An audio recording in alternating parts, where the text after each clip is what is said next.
ಅಂತರಂಗದಲ್ಲಿರೋರಿಗೆಲ್ಲರಿಗೂ ನಮಸ್ಕಾರ. ಈ ಅಂತರಂಗದಲ್ಲಿರೋರ್ಗೂ ನಮ್ಮ ಅಂತರಂಗದಲ್ಲಿರೋರ್ಗೂ ಎಲ್ಲರಿಗೂ ನಮಸ್ಕಾರ. ವೇದಿಕೆ ಮೇಲಿರೋರು ಈಗ ಬಹಿರಂಗದಲ್ಲೂ ಇದ್ದಾರೆ, ಸದಾ ನನ್ನ ಅಂತರಂಗದಲ್ಲಿಯೂ ಇದ್ದಾರೆ.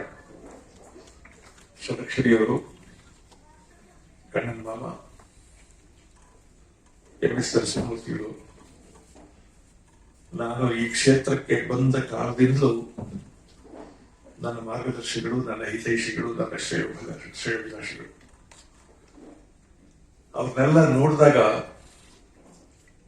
ಸತ್ಯವಾಗಿಯೂ ನನಗನ್ಸೋದು ದಾರಿ ತಪ್ಪಾರ್ದು ನಾನು ಅಂತ. ನಮ್ಮೆಲ್ಲರಿಗೆ ಬಹಳ ದೊಡ್ಡವರಿದ್ರೆ ಚೂರಾದ್ರೂ ಅವ್ರಂಗೆ ಹಾಕ್ಬೇಕು ಅಂತ ಅನ್ಸುತ್ತೆ. ಅವ್ರ ವಿಶ್ವಾಸ ಬಹಳ ದೊಡ್ಡದು ನನಗೆ. ಈ ಅಂಕಲ್ ಶ್ಯಾಮ್ ಇದಾರಲ್ಲ, ಅವ್ರು ನೋಡಿದಾಗೆಲ್ಲ ನನಗೆ ಕ್ರಿಸ್ತ ಪೂರ್ವ 2ನೇ ಶತಮಾನದಿಂದಲೂ ಇರ್ಬೋದು ಬೆಂಗಳೂರಲ್ಲಿ ಅವರು ಅಂತ ಅನ್ಸುತ್ತೆ. ಅವ್ರು ಇತ್ತೀಚಿನವರಲ್ಲ. ಮೊನ್ನೆ ಯಾರೋ ನನ್ನೊಂದು ಪ್ರಶ್ನೆ ಕೇಳಿದ್ರು, ಈ ಬೆಂಗಳೂರು ಕಟ್ಟಿದ ಕೆಂಪೇಗೌಡರು ಆ 4 ಗೋಪುರಗಳನ್ನ ಅಲ್ಲಲ್ಲೇ ಯಾಕೆ ಹಾಕಿದ್ರು, ಇನ್ ಸ್ವಲ್ಪ ದೂರ ಹಾಕ್ಬೇಕಾಗಿತ್ತಲ್ವಾ? ನಾನು ಕೇಳಿದೇನೋ ಗೊತ್ತಿಲ್ಲಪ್ಪ, ನಾವು ಅಂಕಲ್ ಶ್ಯಾಮನ್ ಮಾತು ಕೇಳ್ಬೇಕು, ಅವಾಗ ಇದ್ದಿರ್ಬೇಕಾಗುತ್ತೆ. ಅದೇನಾಯ್ತು ಅವಾಗ, ಏನ್ ತೀರ್ಮಾನ ಆಯ್ತು ಅಂತ ಅವ್ರೊಂದು ಮಾತು ಕೇಳ್ಬೇಕು ಅಂತ. ಏನಾಯ್ತು ಅಂಕಲ್ ಶ್ಯಾಮ್ ಅವಾಗ? ಅವಾಗ ಒಂದು 400-500 ವರ್ಷದಿಂದ ಇರ್ತಾರ ಅವರು, ಏನು ಇಲ್ಲೇ ಇಲ್ಲ. ಅಂಕಲ್ ಶ್ಯಾಮ್ ನೋಡಿದಾಗ ನನಗೆ ಯಾವಾಗ್ಲೂ 1,500 ವರ್ಷದಿಂದ ಇರ್ಬೋದು ಇವರು ಅಂತ ಅನ್ಸುತ್ತೆ. ಕಣ್ಣನ್ ಮಾಮನ್ ನೋಡಿದಾಗ 1,500 ವರ್ಷ ಇರ್ತಾರೆ ಇವರು ಅಂತ. ಇನ್ನೂ 1,500 ವರ್ಷ ಆದ್ಮೇಲೆ ಕೂಡ ಕಣ್ಣನ್ ಮಾಮ ಇರ್ತಾರೆ. ನಾವೆಲ್ಲ ಗ್ಯಾರಂಟಿ ಇಲ್ಲ, ನಾವೇನೊಂದು 500-600 ವರ್ಷ ಹೋಗ್ತೀವಿ. ನಮ್ಗೇನು ಆಸೆನೂ ಇಲ್ಲ ಬಹಳ ವರ್ಷ ಇರ್ಬೇಕು ಅಂತ. 200ಕ್ಕೆ ಹೋಗ್ತೀವಿ ಸರ್. ಏನ್ ಇಲ್ಲಿ ಬದುಕೊಂಡು ಏನ್ ಮಾಡ್ತೀರಿ ಸರ್? 200 ವರ್ಷ ಇದ್ರು ಸಾಕು, ಹೋಗ್ತೀವಿ ನಾವು. ಕಣ್ಣನ್ ಮಾಮ ಮಾತ್ರ ಇನ್ನೂ 1,500 ವರ್ಷ ಇರ್ತಾರೆ. ಅವರನ್ನು ನೋಡಿದ್ರೆ, ಅವ್ರ ಮಗು ನೋಡಿದ್ರೆ, ಅವ್ರ ಉತ್ಸಾಹ ನೋಡಿದ್ರೆ, ಅವರ ಜೀವನ ಚೈತನ್ಯ ನೋಡಿದ್ರೆ ಇನ್ನೊಂದು 1000 ವರ್ಷ ಆದ್ರೂ ಇರಬೇಕು. ಷಡಕ್ಷರಿಯವರು, ಅವರು ಕ್ಷಣದತ್ತು ಆಣಿಮುತ್ತು ಬರೆದ್ರಲ್ಲ, ನಾನು ಬಹಳ ಸಲ ಅವ್ರಿಗೆ ಹೇಳ್ತಿದ್ದೆ, ಇಂಥ ಅಂಕಣಗಳನ್ನು ಬರೆಯೋದಕ್ಕೆ ಒಂದು ಕಲೆ, ಇನ್ನೊಂದು ಬರೆಯುವುದಕ್ಕೆ ಬೇಕಾದ ನೈತಿಕತೆ. ಚೆನ್ನಾಗಿ ಬರೆಯೋದೊಂದು ಕಲೆ, ಪ್ರತಿ ದಿವಸ ಓದಿಸ್ಕೊಳ್ಳೋದೊಂದು ಕಲೆ, ಅದು ಸರಿನೇ. ಆದ್ರೆ ಜೀವನೋತ್ಸಾಹವನ್ನ ಇನ್ನೊಬ್ಬನಿಗೆ ಹೇಳೋದಕ್ಕೆ ತಾನು ಹಾಕ್ಬೋದಕ್ಕೆ ಬೇಕಲ್ಲ. ನಮ್ಮ ಗುರುಗಳು ಒಂದು ಬಹಳ ಒಳ್ಳೆ ಮಾತಾಡೋರು, ಬಟ್ಟೆ ನಡೆಯೋ ಮೀಟರ್ ಕಡ್ಡಿ ಮೊದಲು ತಾನು ತನ್ನನ್ನು ಅಳ್ಕೊಂಡಿರ್ಬೇಕು 100 ಸೆಂಟಿಮೀಟರ್ಗೆ, ಆಮೇಲೆ ಬಟ್ಟೆ ನಳಿಬೋದು. ತಾನೇ 95 ಸೆಂಟಿಮೀಟರ್ ಇದ್ರೆ ಬಟ್ಟೆ ಅಷ್ಟಕ್ಕೆ ಅರಿಯಿತು. ಆದ್ರಿಂದ ಮೊದಲು ತನ್ನನ್ನು ನಡೆದುಕೊಳ್ಳದಿರುವ ಬಟ್ಟೆ ಅಳತೆ ಕಡ್ಡಿ ಇನ್ನೊಂದು ನಡೆಯೋಕ್ಕಾಗುತ್ತೆ. ಷಡಕ್ಷರಿಯವರು ಕ್ಷಣಮುತ್ತು ಆಣಿಮುತ್ತು ಬರೆದ ಕಲಾತ್ಮಕತೆಯ ಪ್ರಶ್ನೆ ಬೇರೆ, ನೈತಿಕವಾಗಿ ಅದನ್ನು ಬರೆಯುವುದಕ್ಕಾಗ್ತದೆ. ನರಸಿಂಹಮೂರ್ತಿಯವ್ರ ಬಗ್ಗೆ ನಾನು ಯಾವಾಗಲೂ ಹೇಳೋ ಮಾತು, ನಾನು ತುಂಬಾ ಮಾತಾಡ್ಬಿಟ್ಟೆ, ಬರೀಲಿಲ್ಲ. ಅದೊಂದು ಕೊರಗು ನನಗೆ ಯಾವಾಗ್ಲೂ ಇದೆ. ಅನಾಮಿತ್ರ ಅವರು ನನ್ನನ್ನ ಇಂಥ ಸಭೆಗೆ ಪರಿಚಯ ಮಾಡಿದಾಗ ನನ್ನ ಬಗ್ಗೆ ತುಂಬಾ ಒಳ್ಳೆ ಮಾತು ಹೇಳಿದ್ರು. ಅದಾದ್ಮೇಲೆ ನಾನು ಬಹಳ ದೂರ ಹೊರಟೋಗ್ಬಿಟ್ಟೆ. ಈಚೀಚೆಗೆ ಸಿಕ್ಕಾಗೆಲ್ಲ ಹೇಳ್ತಾರೆ, ನಿನ್ನ ಈ ಹಾಸ್ಯ ಲೋಕದ ಪರಿಚಯ ಮಾಡಿ ನಾನೇ ಹಾಳು ಮಾಡ್ಬಿಟ್ಟೆ. ಮರ್ಯಾದೆ ಎಲ್ಲರೂ ಬರ್ಕೊಂಡು ಕೂತಿರ್ತಿದ್ದೆ. ಈ ಚಪ್ಪಾಳೆ ಇದೆ ಅಲ್ಲ ಮನುಷ್ಯನ ಬಹಳ ಕೆಟ್ಟಿಲ್ಲಪ್ಪ. ಒಂದು ಸಲ ಚಪ್ಪಾಳೆ ಬಿಟ್ಬಿಟ್ರೆ ಅಷ್ಟರಷ್ಟು ಇಂಟಾಕ್ಸಿಕೇಟಿಂಗ್ ಏನು ಯಾವುದೂ ಇಲ್ಲ.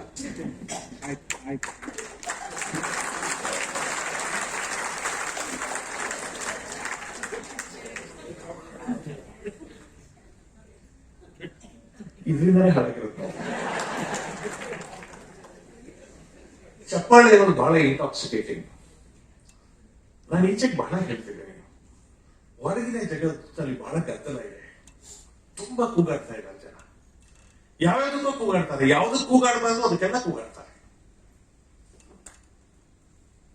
ಈಗ ನಾವು ಗದ್ದಲದ ಜೊತೆಗೆ ಸೇರಿಕೊಳ್ಳದ ಹಾಗೆ ಬದುಕೋದಿದೆಯಲ್ಲ, ಬಹಳ ಕಷ್ಟ. ಯಾರ್ಯಾರೋ ಯಾವ್ಯಾವುದಕ್ಕೋ ಬಾವುಟ ಹಿಡಿತಿದ್ದಾರೆ. ಯಾರು ಈ ಸಮಾಜದ ಆತ್ಮಸಾಕ್ಷಿಯಾಗಿ ಕೆಲಸ ಮಾಡಬೇಕಾಗಿತ್ತು ಅಂತ ಸಾಹಿತಿ ಕಲಾವಿದರು ಕೂಡ ಪಕ್ಷ ಸೇರ್ಕೊಂಡಿದ್ದಾರೆ. ಅವರು ಎಲ್ಲೆಲ್ಲ ಬಾವುಟ ಹಿಡಿತಿದ್ದಾರೆ. ಈಗ ನಮ್ದೊಂದು ಬಾವುಟ ಅಂತ ಇಟ್ಕೊಂಡು ಹೋಗ್ಬಿಡ್ಬಾರ್ದು. ವ್ಯವಧಾನದಿಂದ, ಸಂಯಮದಿಂದ, ಒಂದು ಆರೋಗ್ಯಕರವಾದ ದೂರ ಇಟ್ಕೊಂಡು ಬದುಕೋದಿದೆಯಲ್ಲ ಬಹಳ ದೊಡ್ಡ ಸವಾಲು. ಜನ ಎಲ್ಲ ತುಂಬಾ ಕೂಗಾಡ್ತಿದ್ದಾಗ ನಾವು ಮೌನವಾಗಿ ಬದುಕೋದಿದೆಯಲ್ಲ ಬಹಳ ಕಷ್ಟ. ಇಡೀ ಜನ ಅಸಭ್ಯವಾಗಿ ಕುಳಿತಿದ್ದಾಗ ನಾವು ಸಭ್ಯವಾಗಿರುವಷ್ಟು ಸಂಯಮ ಇಟ್ಕೊಳ್ಳೋದಿದೆಯಲ್ಲ ಬಹಳ ಕಷ್ಟ. ನನಗೆ ಅದನ್ನು ಉಪದೇಶ ಮಾಡಿದವರು ಪ್ರೊಫೆಸರ್ ರಾಮಿತ್ರ ಅವರು. ಈ ಸಲ ಅವರಿಗೂ ನನಗೂ ಒಟ್ಟಿಗೆ ರಾಜ್ಯೋತ್ಸವ ಪ್ರಶಸ್ತಿ ಬಂತು. ನಾನು ಸತ್ಯವಾಗಿ ಹೇಳ್ತೇನೆ, ನಾನು ತುಂಬಾ ಸಂಕೋಚ ಆಗ್ತದೆ. ನನ್ನ ಗುರುಗಳು ಅನ್ನೋದು ಮಾತ್ರ ಅಲ್ಲ, ವಿದ್ವತ್ತಿನಲ್ಲಿ ಬಹಳ ದೊಡ್ಡ ವಿದ್ವತ್ ಅವರು. ಕನ್ನಡ ಅವರಿಗೆ ಕೊಟ್ಟಿದ್ದಕ್ಕಿಂತ ಅವ್ರು ಕನ್ನಡ ಕೊಟ್ಟಿದ್ದು ಬಹಳ ಜಾಸ್ತಿ ಅಂತ ಅದ್ಭುತವಾದ ಕೆಲಸ ಮಾಡಿದ್ದಾರೆ. ಅವ್ರಿಗೆ ರಾಜ್ಯೋತ್ಸವ ಪ್ರಶಸ್ತಿ.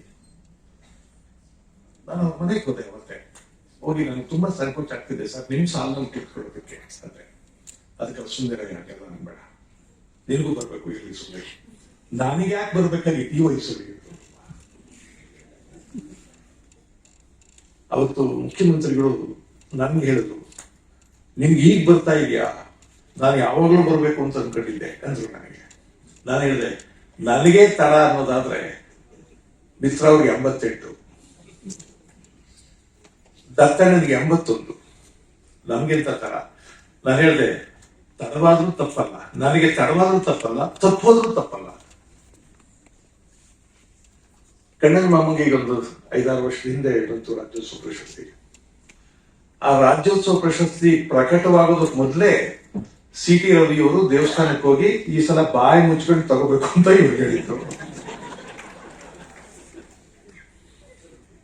ಆಮೇಲೆ ಪ್ರಕಟವಾದ್ಮೇಲೆ ನನಗೆ ಬೇಡ ಅಂದ್ಬಿಟ್ರಿ ಇವರು. ಇಂಥವ್ರ ನಡುವೆ ನಾವು ನಿಂತಿದ್ದೀವಿ.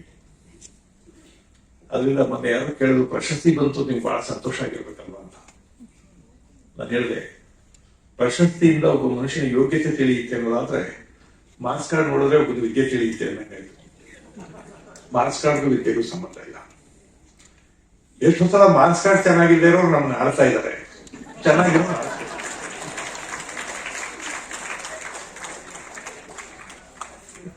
ಯಾರೊಬ್ಬ ಮಂತ್ರಿ ಜೈಲಿಗೆ ಹೋಗ್ಬೇಕಾಯ್ತು. ಜೈಲಿಗೆ ಅದೊಂದು ಕಾರ್ಯಕ್ರಮಕ್ಕೆ ನೀವೇ ಜೈಲಿಗೆ ಹೋಗ್ಬೇಕಾಯ್ತು ಇಷ್ಟಪಾತಾಗಿ ಯೋಚನೆ ಮಾಡ್ತಿದ್ರೆ, ಹೌದಪ್ಪ ಅದೇನು ವಿಶೇಷ ಅನ್ಬಾರ್ದು.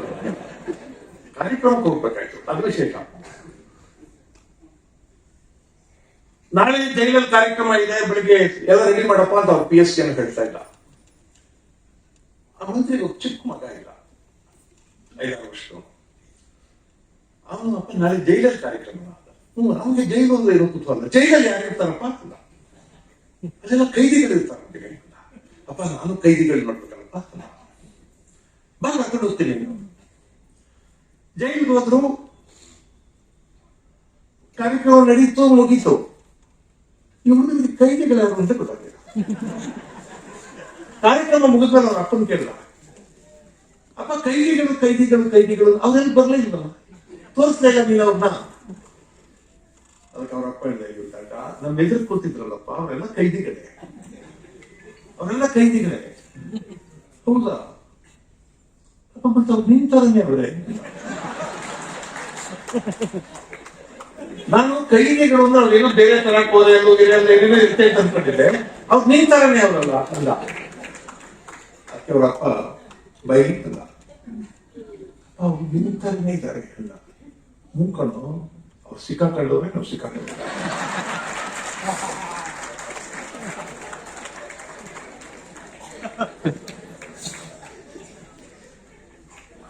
ಇನ್ನೊಂದು ದಿವಸ ಅವರಪ್ಪ ವಿಜ್ಞಾನಿಗಳ ಸಮ್ಮೇಳನಕ್ಕೆ ಹೋಗ್ಬೇಕು ಮಾತಾಡ್ತಿದ್ರು. ಮನೆಯಲ್ಲಿ ನಾಳೆ ವಿಜ್ಞಾನಿಗಳ ಸಮ್ಮೇಳನಕ್ಕೆ ಹೋಗ್ಬೇಕು, ಒಂದು ಭಾಷಣ ತಯಾರು ಮಾಡ್ಬೇಕು ಅಂತೆಲ್ಲ ಅಂತಿದ್ರು. ಈ ಹುಡುಗರು ವಿಜ್ಞಾನಿಗಳು ಅಂತ ಹೆಂಗಿರ್ತಾರೆ, ಅವ್ರೇನು ಬೇರೆ ತರ ಇರ್ಬೇಕು. ನಿಮ್ಮ ಮಂದಿರ ಅವನೇ ವಿಜ್ಞಾನಿಗಳು ಅಂತ ಕರೀತಾರೆ. ವಿಜ್ಞಾನಿಗಳು ಅಂದ್ರೆ ಅವ್ರ ಅಪ್ಪನ ಹೇಳ್ದ, ಅಪ್ಪ ನಾನು ಬರ್ತೀನಿ ವಿಜ್ಞಾನಿಗಳು.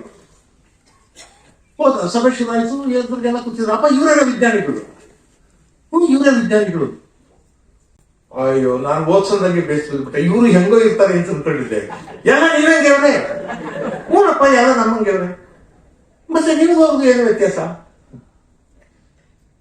ಅದು ಅವರು ಓದುವಾಗ ಪಾಸ್ ಆದ್ರು ಅದು ವಿಜ್ಞಾನಿಗಳಾದ್ರು, ನಾವು ಫೇಲ್ ಆದ್ರು ಮತ್ತೆ.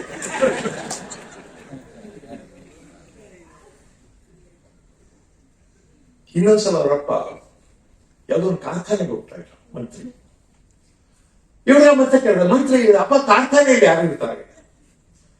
ಕಾರ್ಖಾನೆಯಲ್ಲಿ ಕಾರ್ಮಿಕರು ಇರ್ತಾರೆ. ಕಾರ್ಮಿಕ ಅಂದ್ರೆ ಇದೆಲ್ಲ ಬೇರೆ ನಿಕ್ಕ ಇರ್ಬೇಕು. ಅಪ್ಪ ನಾನು ಬರ್ತೀನಿ. ಹೋದ ಯೂನಿಫಾರ್ಮ್ ಹಾಕೊಂಡಿದ್ರು ಬಿಟ್ರೆ ಎಲ್ಲ ಒಂದಿರ್ತಾರೆ. ಇದು ನೋಡ್ರ, ಗೊತ್ತು ಬಿಡು ನನಗೆ, ಕಾರ್ಮಿಕರು ನಮ್ಮಂಗೆ ಇರ್ತಾರೆ, ಬೇರೆ ಯೂನಿಫಾರ್ಮ್ ಹಾಕೊಂಡಿದ್ದಾರೆ ಅಷ್ಟೇ, ಅಷ್ಟೇ ವ್ಯತ್ಯಾಸ ಅಲ್ಲ. ಅವರಪ್ಪ ಹೇಳಿದ ಅಷ್ಟೇ ಅಲ್ಲ ವ್ಯತ್ಯಾಸ. ಇನ್ನೇನು ಅವ್ರಿಗೂ ನಮಗೂ ವ್ಯತ್ಯಾಸ ಏನು ಅಂದ್ರೆ, ಅವರು ದುಡ್ಕೊಂಡು ತಿಂತಾರೆ, ನಾವು ಹೊಡ್ಕೊಂಡು ತಿಂತೀವಿ. ಅದರಿಂದ ವ್ಯತ್ಯಾಸಗಳೆಲ್ಲ ಸಣ್ಣ ಸಣ್ಣಕ್ಕೆ ಇರ್ತವೆ. ನನಗೆ ರಾಜ್ಯೋತ್ಸವ ಪ್ರಶಸ್ತಿ ಬಂದ ಮೇಲೆ ಮೈಸೂರಿನಲ್ಲೊಂದು ಟಿವಿ ಸಂದರ್ಶನ ಮಾಡಿದ್ರು.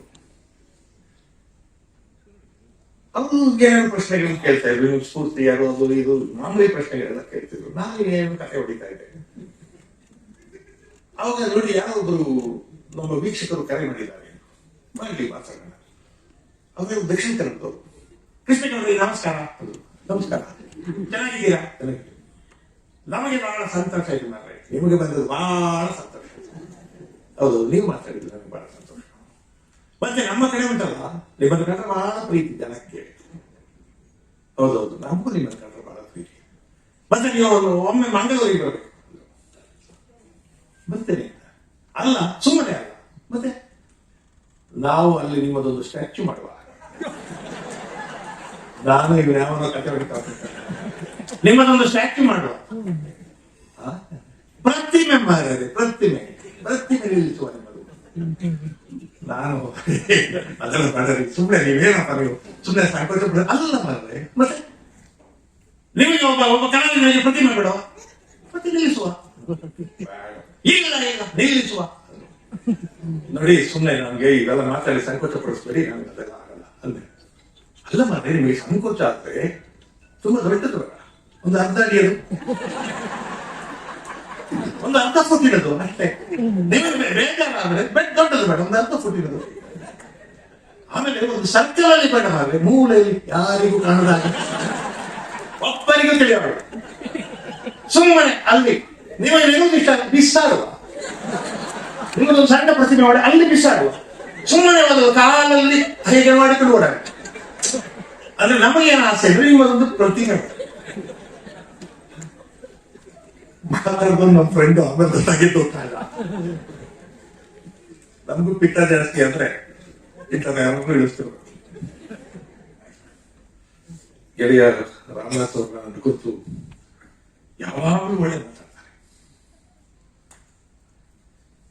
ನನಗೆ ನಾನೇ ಒಳ್ಳೆಯವನಲ್ವೇನೋ ಅಂತ ಅನ್ಸುತ್ತೆ. ಎಲ್ಲರನ್ನು ಕುರಿತು ಯಾವಾಗಲೂ ಒಳ್ಳೆ ಮಾತಾಡೋರು. ಅವರ ಪ್ರೀತಿಗೆ ಒಳ್ಳೆ ಮಾತುಗಳನ್ನ ನಾನು ಯಾವಾಗಲೂ ನೋಡಿ.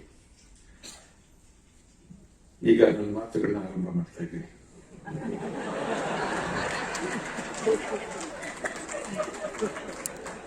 ನಾನು ಅಂಕರ್ಷಮ್ ತಲೆ ಚಚ್ಚಿಗಳನ್ನು ನೋಡಬೇಕು ಅಂತ. ಇವರು ಡಿಸ್ಟರ್ಬ್ ಆಗಲ್ಲ ಅಂಕರ್ಷಮ್. ಇವರು ಈ ಕೃಷ್ಣಪುರದಲ್ಲಿ ಹುಟ್ಟೋರಲ್ಲ, ಹಿಂಗೆ ಯಾವುದಕ್ಕೂ ಡಿಸ್ಟರ್ಬ್ ಆಗಲ್ಲ. ನಾನು ಈಗ ಶುರು ಮಾಡ್ತಾ ಇದ್ದೀನಿ ಅಂತಾರಲ್ಲಪ್ಪ ಅಂತ ಅವ್ರು ಅನ್ಕೋತಾರೆ ಅಂತ. ಅಂಕರ್ಷಮ್ಗೆ ಒಂಥರ ಬಹಳ ನಿರ್ಮೂಲವಾದ ಮನ್ಸಿರುತ್ತೆ. ಶುರು ಆಯ್ತಲ್ವಾ, ನಡ್ಕೊಂಡು ಹೋಗುತ್ತೆ. ಬೆನಗಲ್ ರಾಮರಾವ್ ಅಂತ ಬಹಳ ಹಿಂದೆ ಒಂದು ಬಹಳ ಸುಂದರವಾದ ಪದ್ಯ ಬರೆದಿದ್ದಾರೆ. ಅದೇ ಬಹಳ ದೊಡ್ಡ ಕವಿಯಲ್ಲ, ವಿದ್ವಾಂಸರು. ಅದು ಒಂದು ಪದ್ಯ ಬರೆದಿದ್ದಾರೆ.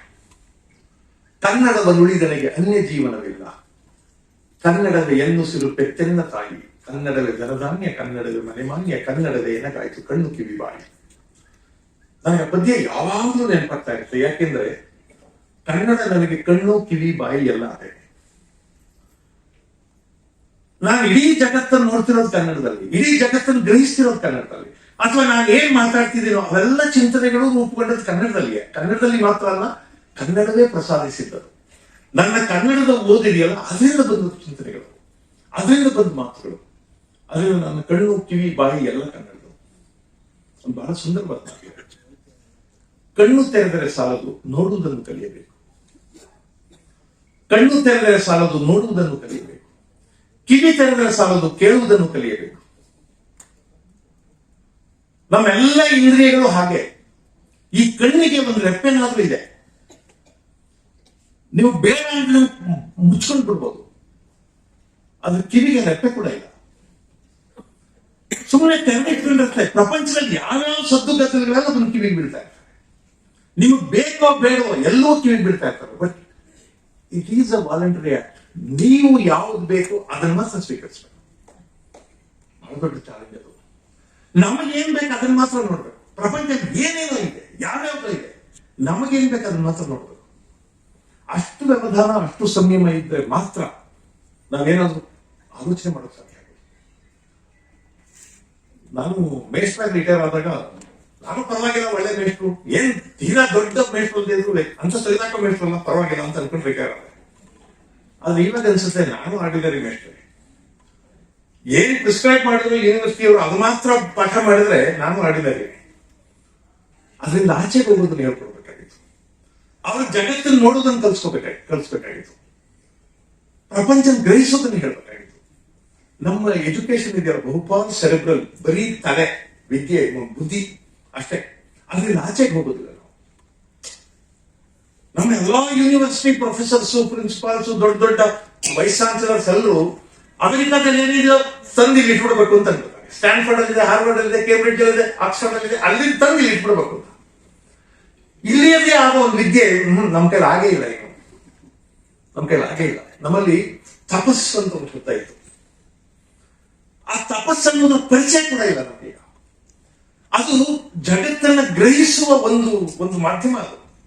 ಅದು ಹೇಗೆ ಅಂತ ನಮ್ಗೆ ಗೊತ್ತೇ ಇಲ್ಲ. ನಮ್ಗೇನ್ ಗೊತ್ತಿಲ್ಲ ಅದನ್ನ ಮಾತ್ರ ನಮ್ಗೇನ್ ಗೊತ್ತೋ ಅದನ್ನ ಮಾತ್ರ ಎಜುಕೇಶನ್ ಅಂತ ಕರಿತೀವಿ. ಅದಿರ್ಲಿ, ನಾನು ಇಲ್ಲಿ ಹೇಳ್ಬೇಕು ಅನ್ಕೊಂಡಿದ್ದೆ. ಯಾಕೆಂದ್ರೆ ನಮ್ಮಲ್ಲಿ ಹುಡುಗ ಇದ್ದಾನೆ ಮೈಸೂರು ಹತ್ರ. ಮೈಸೂರಿಂದ ಒಂದು 15 ಮೈಲಿ ದೂರದಲ್ಲಿ, ಒಂದು 15 ಕಿಲೋಮೀಟರ್ ದೂರದಲ್ಲಿ ಒಂದು ಊರಿದೆ. ಆ ಹಳ್ಳಿನಲ್ಲಿದ್ದಾನೆ. ಅವನು ಕುರುಡ, ಪಿಚ್ ಬ್ಲೈಂಡ್, ಏನೂ ಕಾಣಿಸಲ್ಲ. ಅವನು ನನಗೆ ಆಶ್ಚರ್ಯ ಆಗೋದೇನಂದ್ರೆ, ನಾನು ನಡ್ಕೊಂಡು ಹೋದ್ರೆ ನನ್ನ ಹೆಜ್ಜೆಗೆ ಒಂದು ರಿದಮ್ ಇದೆಯಲ್ಲ, ಆ ರಿದಮ್ ಕೇಳಿ ಸರ್ ಯಾವಾಗ ಬಂದ್ರಿ ಅಂತ ಮಾತಾಡ್ತಾರೆ. ಅಂದ್ರೆ ನಮ್ಮ ಇಂದ್ರಿಯಗಳ ಸೂಕ್ಷ್ಮವಾಗಿವೆ, ನಾವು ಸೂಕ್ಷ್ಮ ಮಾಡಿಲ್ಲ ಅವನ್ನ. ನಮ್ ಕಿವಿ ಎಷ್ಟು ಸೂಕ್ಷ್ಮವಾಗಿದೆ, ನಾವು ಸೂಕ್ಷ್ಮ ಮಾಡಿಲ್ಲ. ನಮಗೆ ಬಹಳ ಗದ್ದಲ ಬೇಕು ನಮ್ಗೆ. ನನ್ನ ಹೆಜ್ಜೆ ರಿದಮ್ನಲ್ಲಿ ಗೊತ್ತಾಗ್ಬಿಡುತ್ತೆ ನಮ್ಗೆ. ಅವು ಆ ದಾರಿಯಲ್ಲಿ ಬೇಕಾದಷ್ಟು ಕಾರ್ ಓಡಾಡ್ತವೆ, ಆದ್ರೆ ನನ್ನ ಕಾರಿನ ಸೌಂಡ್ ಗೊತ್ತಾಗುತ್ತೆ. ಅಷ್ಟು ಸೂಕ್ಷ್ಮವಾಗಿಲ್ಲ ನಾವು. ಆ ಊರ್ನಲ್ಲಿ ಒಂದು 100-120 ಮನೆಗಳಿದೆ. ಆ ಮನೆಯಲ್ಲಿ ಯಾವ್ದಾದ್ರು ಮನೆಗೆ ನೀನು ಹೋಗ್ಬಾ ಅಂದ್ರೆ ಹೋಗಿ ಬರ್ತಾನೆ. ಕೈಯಲ್ಲಿ ಒಂದು ಕಡ್ಡಿ ಕೂಡ ಇರಲ್ಲ. ಅವನ ಕಾರ್ಗೆ ಅವ್ನು ಇಡೀ ರಸ್ತೆಯನ್ನ ರೀಡ್ ಮಾಡ್ಬಿಟ್ಟಿವೆ ಕಾರ್ಗಳು. ಅಲ್ಲಿರೋ ಒಂದು ಸಣ್ಣ ಕಲ್ಲು, ಒಂದು ಸಣ್ಣ ದಿಣ್ಣೆ ಎಲ್ಲ ಗೊತ್ತ. ಒಂದ್ ದಿವಸ ಒಂದು ತಮಾಷೆ ಆಯ್ತು. ಆ ಊರಿಂದ 1-2 ಕಿಲೋಮೀಟರ್ ದೂರದಲ್ಲಿ ಒಂದು ಮೇನ್ ರೋಡ್ ಇದೆ. ಆ ಊರಿನ ಬಹಳ ಜನ ಅಲ್ಲಿ ನಡ್ಕೊಂಡು ಹೋಗ್ತಾರೆ, ಅಥವಾ ಯಾವ್ದಾದ್ರು ವೆಹಿಕಲ್ ಸಿಕ್ಕಿದ್ರೆ ಹೋಗ್ತಾರೆ. ನಾನು ಹೋಗ್ತಾ ಇದ್ದೆ, ಸರ್ ನಿಮ್ ಜೊತೆ ಬರ್ಬೋದಲ್ಲ? ಬಾ ಕೂತ್ಕೊಂಡ. ನಾನು ಒಂದು ಮಾತು ಹೇಳಿದೆ, ನೀನ್ ಕರ್ಕೊಂಡೋಗಿ ಬಿಡ್ತೀನಿ ಮೇನ್ ರೋಡ್ ಹತ್ರ. ರಸ್ತೆ ಅಕ್ಕಪಕ್ಕ ಏನ್ ಸಿಗುತ್ತೆ ಅಂತ ಹೇಳ್ಬೇಕು ನನಗೆ. ನಾನು ನಂಬಿ ಐ ಸ್ವೇರ್ ನಾನು ಉತ್ಪ್ರೇಕ್ಷೆ ಮಾಡ್ತಾ ಇಲ್ಲ. ಕುರುಡ ಅವನು, ಒಂಚೂರು ಕಣ್ಣು ಕಾಣಿಸಲ್ಲ. ರಸ್ತೆ ಅಕ್ಕಪಕ್ಕ ಹೋಗುವ, ಸರ್ ಈಗ ಟೀ ಶಾಪ್ ಅಂತಲ್ಲ ಸರ್ ಈಗ ಒಂಬಳೆಗೌಡ ತೋಟ ಬಂತಲ್ಲ ಸರ್ ಪಟೇಲ್ರ ಮನೆ ಬಂತಲ್ಲ ಸರ್ ಕಾಲು, ಆ ಪಾಯಿಂಟ್ ಬಂದ್ರೆ ಕರೆಕ್ಟ್ ಆಗಿ ಹೇಳ್ತಾರೆ. ಆ ಪಾಯಿಂಟ್ ಅಲ್ಲಿ ಕರೆಕ್ಟ್ ಆಗಿ ಹೇಳ್ತಾರೆ. ಬೇಕಂತ ಇನ್ನೊಂದು 200 ಮೀಟರ್ ದೂರದಲ್ಲಿ ಕಾರ್ ನಿಲ್ಲಿಸ್ಬಿಟ್ಟೆ. ಮೇನ್ ರೋಡ್ ಬಂದು ತಿಳ್ಕೊಳ್ಳ ಅಂದೆ, ಸುಮ್ಮನೆ ಸಹ ಇನ್ನೊಂದು ಪರ್ವಾಗದೆ. ನನಗೆ ಅನ್ಸೋದು, ನಮ್ಮ ಎಲ್ಲಾ ಇಂದ್ರಿಯಗಳನ್ನ ನಾವು ಟ್ಯೂನ್ ಮಾಡೇ ಇಲ್ಲ. ಎಲ್ಲಾ ಇಂದ್ರಿಯಗಳನ್ನ ಟ್ಯೂನ್ ಮಾಡಿಲ್ಲ. ನಾವು ಎಜುಕೇಶನ್ ಕೊಟ್ಟಿದ್ದೀವಿ ಮಾತಾಡ್ತಿದ್ದೀವಿ. ಅವ್ರಿಗೆ ಕಣ್ಣು, ಕಿವಿ, ಮೂಗು, ನಾಲ್ಗೆ, ಚರ್ಮ ಇವೆಲ್ಲ ಅವ್ನು ಟ್ಯೂನ್ ಮಾಡಿಲ್ಲ. ನೀವು ಗೊತ್ತಲ್ವಾ, ಇಲ್ಲಿನ ಹೆಣ್ಮಕ್ಳು ಬಹಳ ಜನ ಗೊತ್ತಾಗುತ್ತೆ. ನಮ್ಮ ದೇಶದಲ್ಲಿ ಯಾರಾದ್ರೂ ಒಬ್ಬ ಹುಡುಗ ಒಂದು ಹುಡುಗಿನ ಸುಮ್ಮನೆ ಮುಟ್ಟಿದ್ರೆ she can read the intention. ಆ ಇಂಟೆನ್ಷನ್ ಸರಿಯಾಗಿದೆಯಾ ಅಥವಾ ಅದರಲ್ಲಿ ಕೆಟ್ಟದಿದೆಯಾ ಅಂತ ಸುಮ್ಮನೆ ಮುಟ್ಟಿದ್ರೆ ಗೊತ್ತಾಗ್ಬಿಡುತ್ತೆ ಅವ್ರಿಗೆ. ಸ್ವಲ್ಪ ತಾಕ್ಬಿಟ್ರೆ ಏನು ಬೇಕಂತ ತಾಕಿದಾನ, ಅಕಸ್ಮಾತ್ ತಾಕಿದಾನ ಅಂತ ಗೊತ್ತಾಗುತ್ತೆ. ಅದು ಈ ಸಮಾಜವೇ, ಈ ಮನೆಗಳು, ತಾಯಿ ಅಪ್ಪ ಇವರೆಲ್ಲ ಕೊಟ್ಟಿರೋ ವಿದ್ಯೆ ಅದು. ನಾವು ಮೇಷ್ಟ್ರುಗಳಿಗೆ ಏನು ಕೊಟ್ಟಿಲ್ಲ, ನಾವಿದೆಲ್ಲ ಏನು ಕೊಟ್ಟಿಲ್ಲ. What was there in the text book we have taught them, taught it to the students ಅಷ್ಟೇ. ಅದರಿಂದ ಮನುಷ್ಯನನ್ನ ಇನ್ನಷ್ಟು ಸೂಕ್ಷ್ಮಗೊಳಿಸಬೇಕು ಅಂತ ಅನಿಸ್ತದೆ ನನಗೆ. ಇನ್ನಷ್ಟು ಸೂಕ್ಷ್ಮವಾದಾಗ ಮನುಷ್ಯ ಜಗತ್ತಿನ ಎಲ್ಲ ವಿಸ್ಮಯಗಳಿಗೆ ಬೈತಿರ್ತಾರೆ. ನಿಮ್ಗೆ ಗೊತ್ತಲ್ವಾ, ಮಕ್ಕಳು ಒಂದು ಹಕ್ಕಿ ಕೊಂಬೆ ಮೇಲೆ ಕೂತಿದ್ದು ಪುರ್ ಅಂತ ಆರೋಗ್ಬಿಟ್ರೆ ಪಳ್ಳ ಅಂತ ನೆಟ್ಬಿಡುತ್ತೆ. ನಮ್ಗೆ ಅದಕ್ಕೆಲ್ಲ ನಮ್ಗೆ ಬರಲ್ಲ. ನಮ್ಗೆ ATM ಕಾರ್ಡ್ ಮೆಷನ್ಗೆ ಹಾಕಿ ದುಡ್ಡು ಬಂದಾಗಲೇ ನಮ್ಗೆ ಬರೋದು. ಆಮೇಲೆ ಬ್ಯಾಲೆನ್ಸ್ ತರುತ್ತದೆ, ಪರವಾಗಿಲ್ಲ, ಅವಾಗಲೇ ನಮ್ಗೆ ಬರೋದು. ನಮ್ಗೆ ಇಷ್ಟು ದರಿದ್ರ ಹೋಗ್ತಿದೀವಿ ನಾವು. ಯಾವ ಅಪಾಯಕಾರಿ ಸ್ಥಿತಿಗೆ ಬಂದು ನಿಂತಿದ್ದೀವಿ ಅಂದ್ರೆ, ಮನುಷ್ಯನ ಜೀವನದ ಉದ್ದೇಶ ಏನು ಅಂದ್ರೆ ದುಡ್ಡು ಸಂಪಾದನೆ ಮಾಡೋದು, ದುಡ್ಡು ಖರ್ಚು ಮಾಡೋದು, ಅಲ್ಲಿ ಬಂದಿದ್ದು ಹೋಗ್ತೀವಿ. ಇದರಿಂದ ಆಚೆಗೆ ಜೀವನದಲ್ಲಿ ಬೇಕಾದಷ್ಟು ಸಂತೋಷ ಇದೆ, ಬೇಕಾದಷ್ಟು ಖುಷಿ ಇದೆ, ಬೇಕಾದಷ್ಟು ಸುಖ ಇದೆ. ನಾನು ಯೋಚನೆ ಮಾಡ್ತಿಲ್ಲ. ನಾನು ಸತ್ಯವಾಗಿ ಹೇಳ್ತೀನಿ, ಯಾವಾಗಲೂ ನಾನು ಇದನ್ನ ಹೇಳ್ತಾ ಇದ್ದೀನಿ, ಈ ಸಮಾಜದಿಂದ ನನಗೆ ಬರ್ಬೇಕಾದ ಬಾಕಿ ಏನೂ ಇಲ್ಲ, ಎಲ್ಲ ಕೊಟ್ಬಿಟ್ಟಿದೆ ಈ ಸೊಸೈಟಿ. ನಮ್ಮಲ್ಲಿ ತುಂಬಾ ಜನ ಕೊಡ್ತಾರೆ, ನಾವ್ ಇನ್ನೂ ಏನೇನ್ ಆಗ್ಬೇಕಾಗಿತ್ತು, ಆಗಿಲ್ಲ. ಬಹಳ ಕೆಟ್ಟಪ್ಪ ಸೊಸೈಟಿ. ಇಲ್ಲ ಇಲ್ಲ, ಜಗತ್ತು ನಮ್ಗೆ ಬಹಳ ಕೊಟ್ಟಿರುತ್ತೆ. ಅದನ್ನ ಕಂಡು ನಗುವಂತ ಮನಸ್ಸಿರೋದಿಲ್ಲ ನಮ್ಗೆ. ನಮ್ಗೆ 2 ತರ ಕಷ್ಟ ಬರ್ತದೆ. ಒಂದು ನಮ್ಗಾಗ ಕಷ್ಟ, ಇನ್ನೊಂದು ಎದುರು ಮನೆಯವ್ರಿಗಾಗ ಒಳ್ಳೇದು. ಅದು ಕಷ್ಟವೇ ನಮ್ಗೆ. ಬಹಳ ಜನಕ್ಕೆ ಕಾರ್ ತಗೋಬೇಕು, ಕಾರ್ ತಗೋಬೇಕು, ಕಾರ್ ತಗೋಬೇಕು, ಕಾರ್ ತಗೋಬೇಕು. ನೋಡಿ, ಇಷ್ಟೆಲ್ಲ ಕಷ್ಟಪಡ್ತೀವಿ, ಗಂಡ ಹೆಂಡತಿ ಇಬ್ರು ಸಂಪಾದನೆ ಮಾಡ್ತೀವಿ, ಏನೇನೆಲ್ಲ ಮಾಡಿದೀವಿ, ಒಂದ್ ಕಾರ್ ತಗೊಳಕ್ಕಾಗಿಲ್ಲ ಅಂತಿರ್ತಾರೆ. ಕಷ್ಟ, ಬೇಜಾರು. ಆದ್ರೆ ಎದುರು ಮನೆಯವ್ರು ಸ್ಕೋಡ ತಗೋತಾರೆ, ಅದಕ್ಕಿಂತ ಕಷ್ಟ ಇದಲ್ಲ. ತಾವು ಕಾರ್ ತಗೊಳ್ಳದೆ ಇರೋದಿದೆಯಲ್ಲ, ಅದಕ್ಕಿಂತ ಕಷ್ಟ ಎದುರು ಮನೆಯವ್ರು ತಗೊಂಡಿದ್ದು. ನಮ್ಮ ಕಷ್ಟಗಳು ನಮ್ಮ ಹತ್ರನೇ ಇರೋದಿಲ್ಲ, ಹೊರಗಡೆಯಿಂದ ಆಗುತ್ತೆ. ನನಗೆ ಯಾರೊಬ್ರು ಸ್ನೇಹಿತರು ನಡೆದಿರೋ ಕಥೆ ಹೇಳ್ತೀನಿ. ಮಗಳು ಮದುವೆ ಮಾಡ್ತಿದ್ರು, ಕೋಟ್ಯಾಂತರ ರೂಪಾಯಿ ಖರ್ಚು ಮಾಡಿ ಮದುವೆ ಮಾಡ್ತಾರೆ. ನನ್ಗೆ ಹೇಳಿದ್ರು, ಸರ್ ಯಾರಾದ್ರು ನಿಮ್ಗೆ ಗೊತ್ತಿರೋ ತುಂಬಾ ಒಳ್ಳೆ ಗಾಯಕರ ಕರೀರಿ ಸರ್, ಒಳ್ಳೆ ಎಷ್ಟು ದುಡ್ಡಾದ್ರೂ ಕೊಡ್ತೀನಿ, ಒಳ್ಳೆ ಗಾಯಕರ ಕರೀರಿ, ರಿಸೆಪ್ಷನ್ ಅಲ್ಲಿ ಅವ್ರು ಸಂಗೀತ ಹಾಕ್ಬೇಕು, ಕೇಳಿದ್ರು ತಲೆ ದುಡ್ಬೇಕು, ಹಂಗೆ ಹಾಡ್ಬೇಕು ಸರ್, ಎಷ್ಟು ದುಡ್ಡಾದ್ರೂ ಕೊಡ್ತೀನಿ. ನಾನು ಯಾರು ಹೇಳಿದೆ, ತುಂಬಾ ಒಳ್ಳೆ ಗಾಯಕಿ ಬಂದ್ರು, ಪರಿಚಯ ಮಾಡಿದೆ. ಅವ್ರು ಹೇಳಿದ್ರು, ಅಮ್ಮ ತುಂಬಾ ಚೆನ್ನಾಗಿ ಹಾಡ್ಬೇಕು ತಾಯಿ, ಬಹಳ ಚೆನ್ನಾಗಿ ಹಾಡ್ಬೇಕು, ಬಹಳ ಚೆನ್ನಾಗಿ ಹಾಡ್ಬೇಕು. ಸರ್ ನಾವು 35 ಹಾಡು ಆಯ್ಕೆ ಮಾಡ್ಕೊಂಡು ಬಂದಿದ್ದೀವಿ ಸರ್, ತುಂಬಾ ಚೆನ್ನಾಗಿ ಹಾಡ್ತೀವಿ, ತುಂಬಾ ಚೆನ್ನಾಗಿ ಹಾಡ್ತೀವಿ ಸರ್. ಇವೆಲ್ಲ ತುಂಬಾ ಚೆನ್ನಾಗಿದ್ರೆ ಹಂಗಲ್ಲ, ನನ್ನ ಮಕ್ಕಳು ನಮ್ಮ ಫ್ರೆಂಡ್ಸು ಬಹಳ ಜನ ಆಡ್ಸವ್ರೆ, ಹುಡ್ಕೋಬೇಕ ನನ್ನ ಮಕ್ಕಳು ಹಂಗ ಅಂದ್ರೆ ಸಂತೋಷಕ್ಕೆಲ್ಲ ಹಾಡೋದು, ಇನ್ಯಾನೋ ಹುರ್ಕೊಳ್ಳಕ್ಕೆ. ಯಾರೇನೋ ಮದುವೆ ಮಾಡವ್ರೆ, ಹುರ್ಕೋಬೇಕ ನನ್ನ ಮಕ್ಕಳು ಹಂಗಾಡ್ಬೇಕು. ನಮ್ ಪ್ರಾಬ್ಲಮ್ ಇಲ್ಲೇ ಸರ್ ಇರೋದು. ಹಾಡೋದು ನಮ್ ಸಂತೋಷಕ್ಕೆ ಇದ್ರೆ ಸಂತೋಷ ಪಡ್ಬೋದಾಗಿತ್ತು, ಇನ್ಯಾವನ್ನ ಉರಿಸ್ಬೇಕು ಅಂತ. ಇಲ್ಲಿ ನಮ್ಗೆಲ್ಲ ಹೆಂಗಿರ್ತದೆ ಅಂದ್ರೆ, ಸ್ಟೇಜ್ ಮೇಲೆ ಕೂತಿರ್ತೀವಿ, ರಾಮನಾಥ್ ಜಯ ಮಾತಾಡ್ತಾರೆ, ಅದಕ್ಕೆ ಅವರು ನೋಡಕ್ಕೆ ಎಷ್ಟು ಚೆನ್ನಾಗವೆ, ಸೆಲೆಕ್ಷನ್ ಚೆನ್ನಾಗಿ ಮಾತಾಡ್ತಾರೆ, ಕಣ್ಣನ್ ಮಾಮ ಬರೀ 6 ಹೊಡಿತಾರೆ. ನಾನ್ ಹೆಂಗಪ್ಪ ಈಗ ಅಂತ ಆವಾಗ ಅವ್ರು ಮಾತಾಡಿದ್ರೆ ಎಂಜಾಯ್ ಮಾಡಕ್ಕೆ ಆಗಲ್ಲ. ಆ ಗುಣ ನನಗೆ ಬಹಿರಂಗವಾಗಿ ಗೊತ್ತಿರೋದು ನನ್ನ ನರಸಿಂಹಮೂರ್ತಿ ಅವರು. ನಾವು 4-5 ಜನ ಹೋಗಿರ್ತೀವಿ, ಒಂದೊಂದು ದಿವಸ ಅಕಸ್ಮಾತ್ ನರಸಿಂಹಮೂರ್ತಿ ಅವರು ತುಂಬಾ ಚೆನ್ನಾಗಿ ಮಾತಾಡಕ್ ಆಗಿರೋದಿಲ್ವೋ ಅಥವಾ ಚೆನ್ನಾಗಿ ಕೇಳಿರೋದಿಲ್ವೋ ಅಂತ ಇಟ್ಕೊಳ್ಳಿ, ಇನ್ಯಾರು ನರಸಿಂಹಮೂರ್ತಿ ಜೋರಾಗಿ ಬರುತ್ತೆ. ಅವರಕ್ಕೆ 70-20 ತರ ಇರೋದು. ಈ ನಮಗೆ ಸಂತೋಷ ಪಡಕ್ಕೆ ಗೊತ್ತಾಗಲ್ಲ, ಇನ್ಯಾರೋ ಒಳ್ಳೇದಾಗ್ಬಿಟ್ಟು ಬೇಜಾರು ಪಡ್ಕೊತೀವಿ. ಕನ್ನಡ ಇದನ್ನು ಕಲಿಸ್ಕೊಟ್ಟಿದ್ದು ನನಗೆ. ಎಂಥದೊಂದು ಅದ್ಭುತವಾದ ಭಾಷೆ ಇದು. ನನಗೆ ಅದ್ರ ಎದುರಿಗೆ ಸುಮ್ಮನೆ ನನ್ನ ಎದುರು ಕನ್ನಡ ಇದೆ ಅಂತ ಯೋಚನೆ ಮಾಡಿದಾಗೆಲ್ಲ ನಾನು ನಾಯಕರ ಮುಂದೆ ಇದ್ದೀನಿ ಅಂತ ಅನ್ಕೋತೀನಿ, ಜೋಗ್ ಫಾಲ್ಸಿನ ಮುಂದೆ ಇದ್ದೀನಿ, ಹಿಮಾಲಯದ ಮುಂದೆ ಇದ್ದೀನಿ ಅಂತ ಅನ್ಕೋತೀನಿ. ಎಷ್ಟು ಶಬ್ದ ಸಂಪತ್ತು, ಎಂತೆಂತ ಬಗೆಯ ಎಕ್ಸ್ಪ್ರೆಷನ್. ಈ ಭಾಷೆಯಲ್ಲಿ ಒಂದು ಬ್ರೀವಿಟಿ ಇದ್ದಾರೆ. ಬ್ರೀವಿಟಿ ಅಂದ್ರೆ ಬಹಳ ಹೇಳೋದನ್ನ ಕಡಿಮೆ ಹೇಳೋದು. ಭಾಷೆಗೆ ಅದೊಂದು ಒಳ್ಳೆ ಗುಣ, ಬಹಳ ಮಾತಲ್ಲಿ ಹೇಳೋದನ್ನ ಕಡಿಮೆ ಮಾತಲ್ಲಿ ಹೇಳಬೇಕು. ನಿಮ್ಗೊತ್ತಲ್ವ, ಈ ಮಹಾಭಾರತದಲ್ಲಿ ಪಂಪ ಬರೀತಾರೆ, ಭೀಷ್ಮನಿಗೆ ಪಟ್ಟ ಕಟ್ಟಿದಾಗ ಕರ್ಣನಿಗೆ ಅಸಮಾಧಾನ, ಇವಯ್ಯ ಏನಿದ್ರು ಆಗ್ತದೆ, ಅವನು ಕಟ್ಟಬಾರ್ದಾಗಿತ್ತು, ನಾನು ಕಟ್ಟು ಪಟ್ಟಣ, ಇವರೆಲ್ಲ ಹಿರಿಯರು ಮೋಸಗಾರರು ಅಂತಾರೆ. ಭೀಷ್ಮ ಎಷ್ಟು ಘನವಂತ ಅಂದ್ರೆ ಅಂದ್ರೆ ಅನ್ಕೊಳ್ಳಿ ಹುಡುಗ ನಮ್ಗೆ ಸುಮ್ಮನಾಗ್ತಾರೆ. ಆದ್ರೆ ಹಿರಿಯರ ಪರವಾಗಿ ಯಾರು ಮಾತಾಡ್ಬೇಕಲ್ಲ, ದ್ರೋಣ ಎದ್ದು ನಿಂತ್ಕೊತಾನೆ.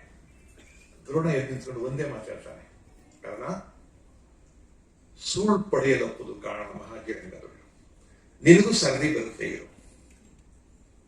ಎಂಥ ತುನಿಪೂರ್ಣವಾದ ಮಾತು. ನಿನಗೂ ಸರದಿ ಬರುತ್ತೆ ಅಂದ್ರೆ ಭೀಷ್ಮ ಹೋಯ್ತಾನೆ, ನಾನು ಹೋಯ್ತೀನಿ, ಎಲ್ಲ ಸೀನಿಯರ್ಸ್ ಹೋಯ್ತಾರೆ.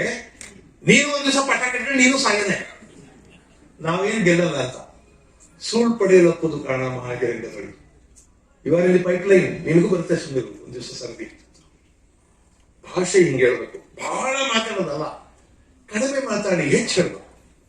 ನೀವು ಅಂಥದ್ದನ್ನ ನಮ್ಮ ಶಿಸ್ತ ಭಾಷೆಗಿಂತ ಜನಪದ ಭಾಷೆ ಚಂದ. ಯಾರೊಬ್ರು ಊರಲ್ಲಿ ಮನೆ ಕಟ್ತಾ ಇದ್ರು, ಮೇಲು ಕಟ್ಬಿಡಿ ಜನ ಕಾಣಿಸ್ತದೆ ಅಂತ. ನಮ್ಗೇನ್ ದುಡ್ಡು ಕೊಡ್ಬೇಕಾ? ಮೇಲು ಕಟ್ಬಿಡಿ ಜನ ಕಾಣಿಸ್ತದೆ. ಅವನು ಸುಂದರಪ್ಪ ಮೊದಲು ಕೂತ್ಕೊಂಡು ನಮ್ಮ ಮಲಿಕಬೇಕು. ಮನೆ ಕಟ್ಟೋ ವಿಷಯ ಮಾತಾಡ್ತೀನಿ, ಅವ್ನು ಕೂತ್ಕೊಳ್ಳೋದು ಮಲ್ಕೋದು ಇಲ್ಲ. ಅವ್ನು ಏನ್ ಹೇಳ್ತಾ ಇದ್ದಾನೆ ಅಂದ್ರೆ, ಇದನ್ನ ಕಟ್ಟಬೇಕು, ಇದು ಸ್ಲಾಬ್ ಹಾಕ್ಸ್ತೀನಿ, ಅದಾದ್ಮೇಲೆ ಇದನ್ನೆಲ್ಲ ಮಾಡಿ ಮನೆ ಮಾಡ್ಕೊಂಡು ಒಂದು ಗೃಹಪ್ರವೇಶ ಮಾಡ್ಕೊಂಡು ಒಳಗೆ ತಂದ್ಬಿಡ್ತೀನಿ, ಆಮೇಲೆ ಸಾಲಾಗಿಲ್ಲ ತೀರ್ಸ್ಕೊಂಡು ಇನ್ನೊಂದು ಸಂಗ್ರಹ ಮಾಡ್ಕೊಂಡು ಆಮೇಲೆ ಇವೆಲ್ಲ ಹೇಳ್ಬೇಕಲ್ವಾ. ಅಷ್ಟೆಲ್ಲ ಹೇಳೋದೇ ಇಲ್ಲ, ಮೊದಲು ಕೂತು ಆಮೇಲೆ ಮಲ್ಕೋಬೇಕು. ಸುಂದರ ಗೊತ್ತಾಗಲ್ಲ. ಮಾತಿಗೆ ಈ ಪ್ರಿವಿಟಿ ಅಂತ ಚಂದ. ಬಹಳ ಹೇಳೋದ್ರೆ ಕಡಿಮೆ ಮಾತಲ್ಲಿರೋದು. ಈ ಹಳ್ಳಿ ಕಡೆ ಹೋದ್ರೆ ಸುಮ್ಮನೆ ಯಾರ್ಯಾರನ್ನೋ ವಿಚಾರಿಸೋದಿರುತ್ತೆ. ಅದರಲ್ಲೂ ಈ ಹೆಣ್ಣು ಕೊಡೋರು ಹಿಂದೆ ಎಲ್ಲ ಬಂದು ಯಾರು ವಿಚಾರಿಸ್ಕೊಂಡು ಹೋಗಿ ಯಾರಿಗೂ ಗೊತ್ತಿಲ್ಲ ನನಗೆ. ಅಲ್ಲೆಲ್ಲ ಕೂತಿರ್ತಾರೆ ಕಟ್ಟೆ ಮೇಲೆ, ಯಜಮಾನ್ರು ಇವ್ರನ್ನೋರ ಇವ್ರನ್ನೋರು. ಅದು ಹಿಂಗೆ ಒಂದು ಹೆಣ್ಮಗು ಪ್ರಸ್ತಾಪ ಇತ್ತು, ಅದಕ್ಕೆ ಬಂದಿದ್ದೆ. ಯಾರ ಮನೇಲಿ? ನಂಜಪ್ಪನ ಮನೇಲಿ. ಹೆಂಗೆ ನಂಜಪ್ಪ? ಅವನೇನ್ ಬ್ಯಾಲೆನ್ಸ್ ಶೀಟ್ ಕೊಡಲ್ಲ, ಅವ್ನಿಗೇನ್ ಆಸ್ತಿ ಇದೆ ಅಂತ ಹೇಳಲ್ಲ, ಬೇಕಾದಂಗದೆ ಅಂತ ಒಂದೇ ಬೇಕಾದಂಗದೆ ತುಂಬಿ ತುಳುಕ್ತದೆ ಹೋಗಿ. ಇಷ್ಟೇ ಮಾತು. ನೀವು ಇಡೀ ಕಥೆಯನ್ನೇ ಹೇಳ್ಬೇಕಾಗಿಲ್ಲ. ಒಂದು ಜಮೀನು ಎಷ್ಟು, ತೋಟ ಎಷ್ಟು, ಗದ್ದೆ ಎಷ್ಟು, ಎಷ್ಟು ರಾಸಿದೆ, ಎಷ್ಟು ದುಡ್ಡಿದೆ, ಏನು ಹೇಳ್ಬೇಕಾಗಿಲ್ಲ. ಬೇಕಾದಂಗದೆ ತುಂಬಿ ತುಳುಕ್ತದೆ. ನಂಜಪ್ಪ. ಈಗ ಶಿವಪ್ಪ ಹೆಂಗೆ? ಶಿವಪ್ಪ ಅಲ್ಲಿದಲ್ಗೆ ಒಂದೇ ಮಾತು, ಅಲ್ಲಿದಲ್ಗೆ ಅಂದ್ರೆ ಕೈಗೂ ಬಾಯಿಗೂ ನ್ಯಾರ.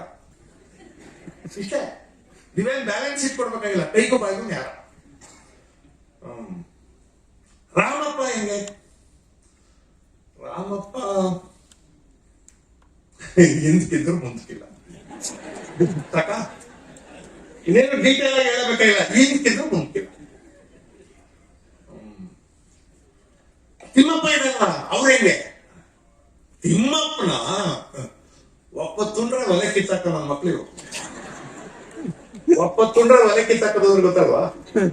ಒಂದು ಊಟ ಮಾಡ್ಬಿಟ್ಮೇಲೆ ಒಲೆನೇ ಬೇಕಾಗಿಲ್ಲ, ಆಯ್ತು ನಮ್ದು ಊಟ ಅಂತ. ಈ ದೂರದೃಷ್ಟಿ ಇಲ್ಲ ಇರೋರು, ಇದ್ರನ್ನ ಶೋಕಿ ಮಾಡಿ ಬಿಸಾಕ್ಬಿಡೋರು. ಅದ್ ಹೇಳಕ್ಕೆ ಒಪ್ಪತ್ತುಂಡ್ರೆ ಒಲೆ ಕಿತ್ತಾಕೋ ನನ್ನ ಮಕ್ಕಳು.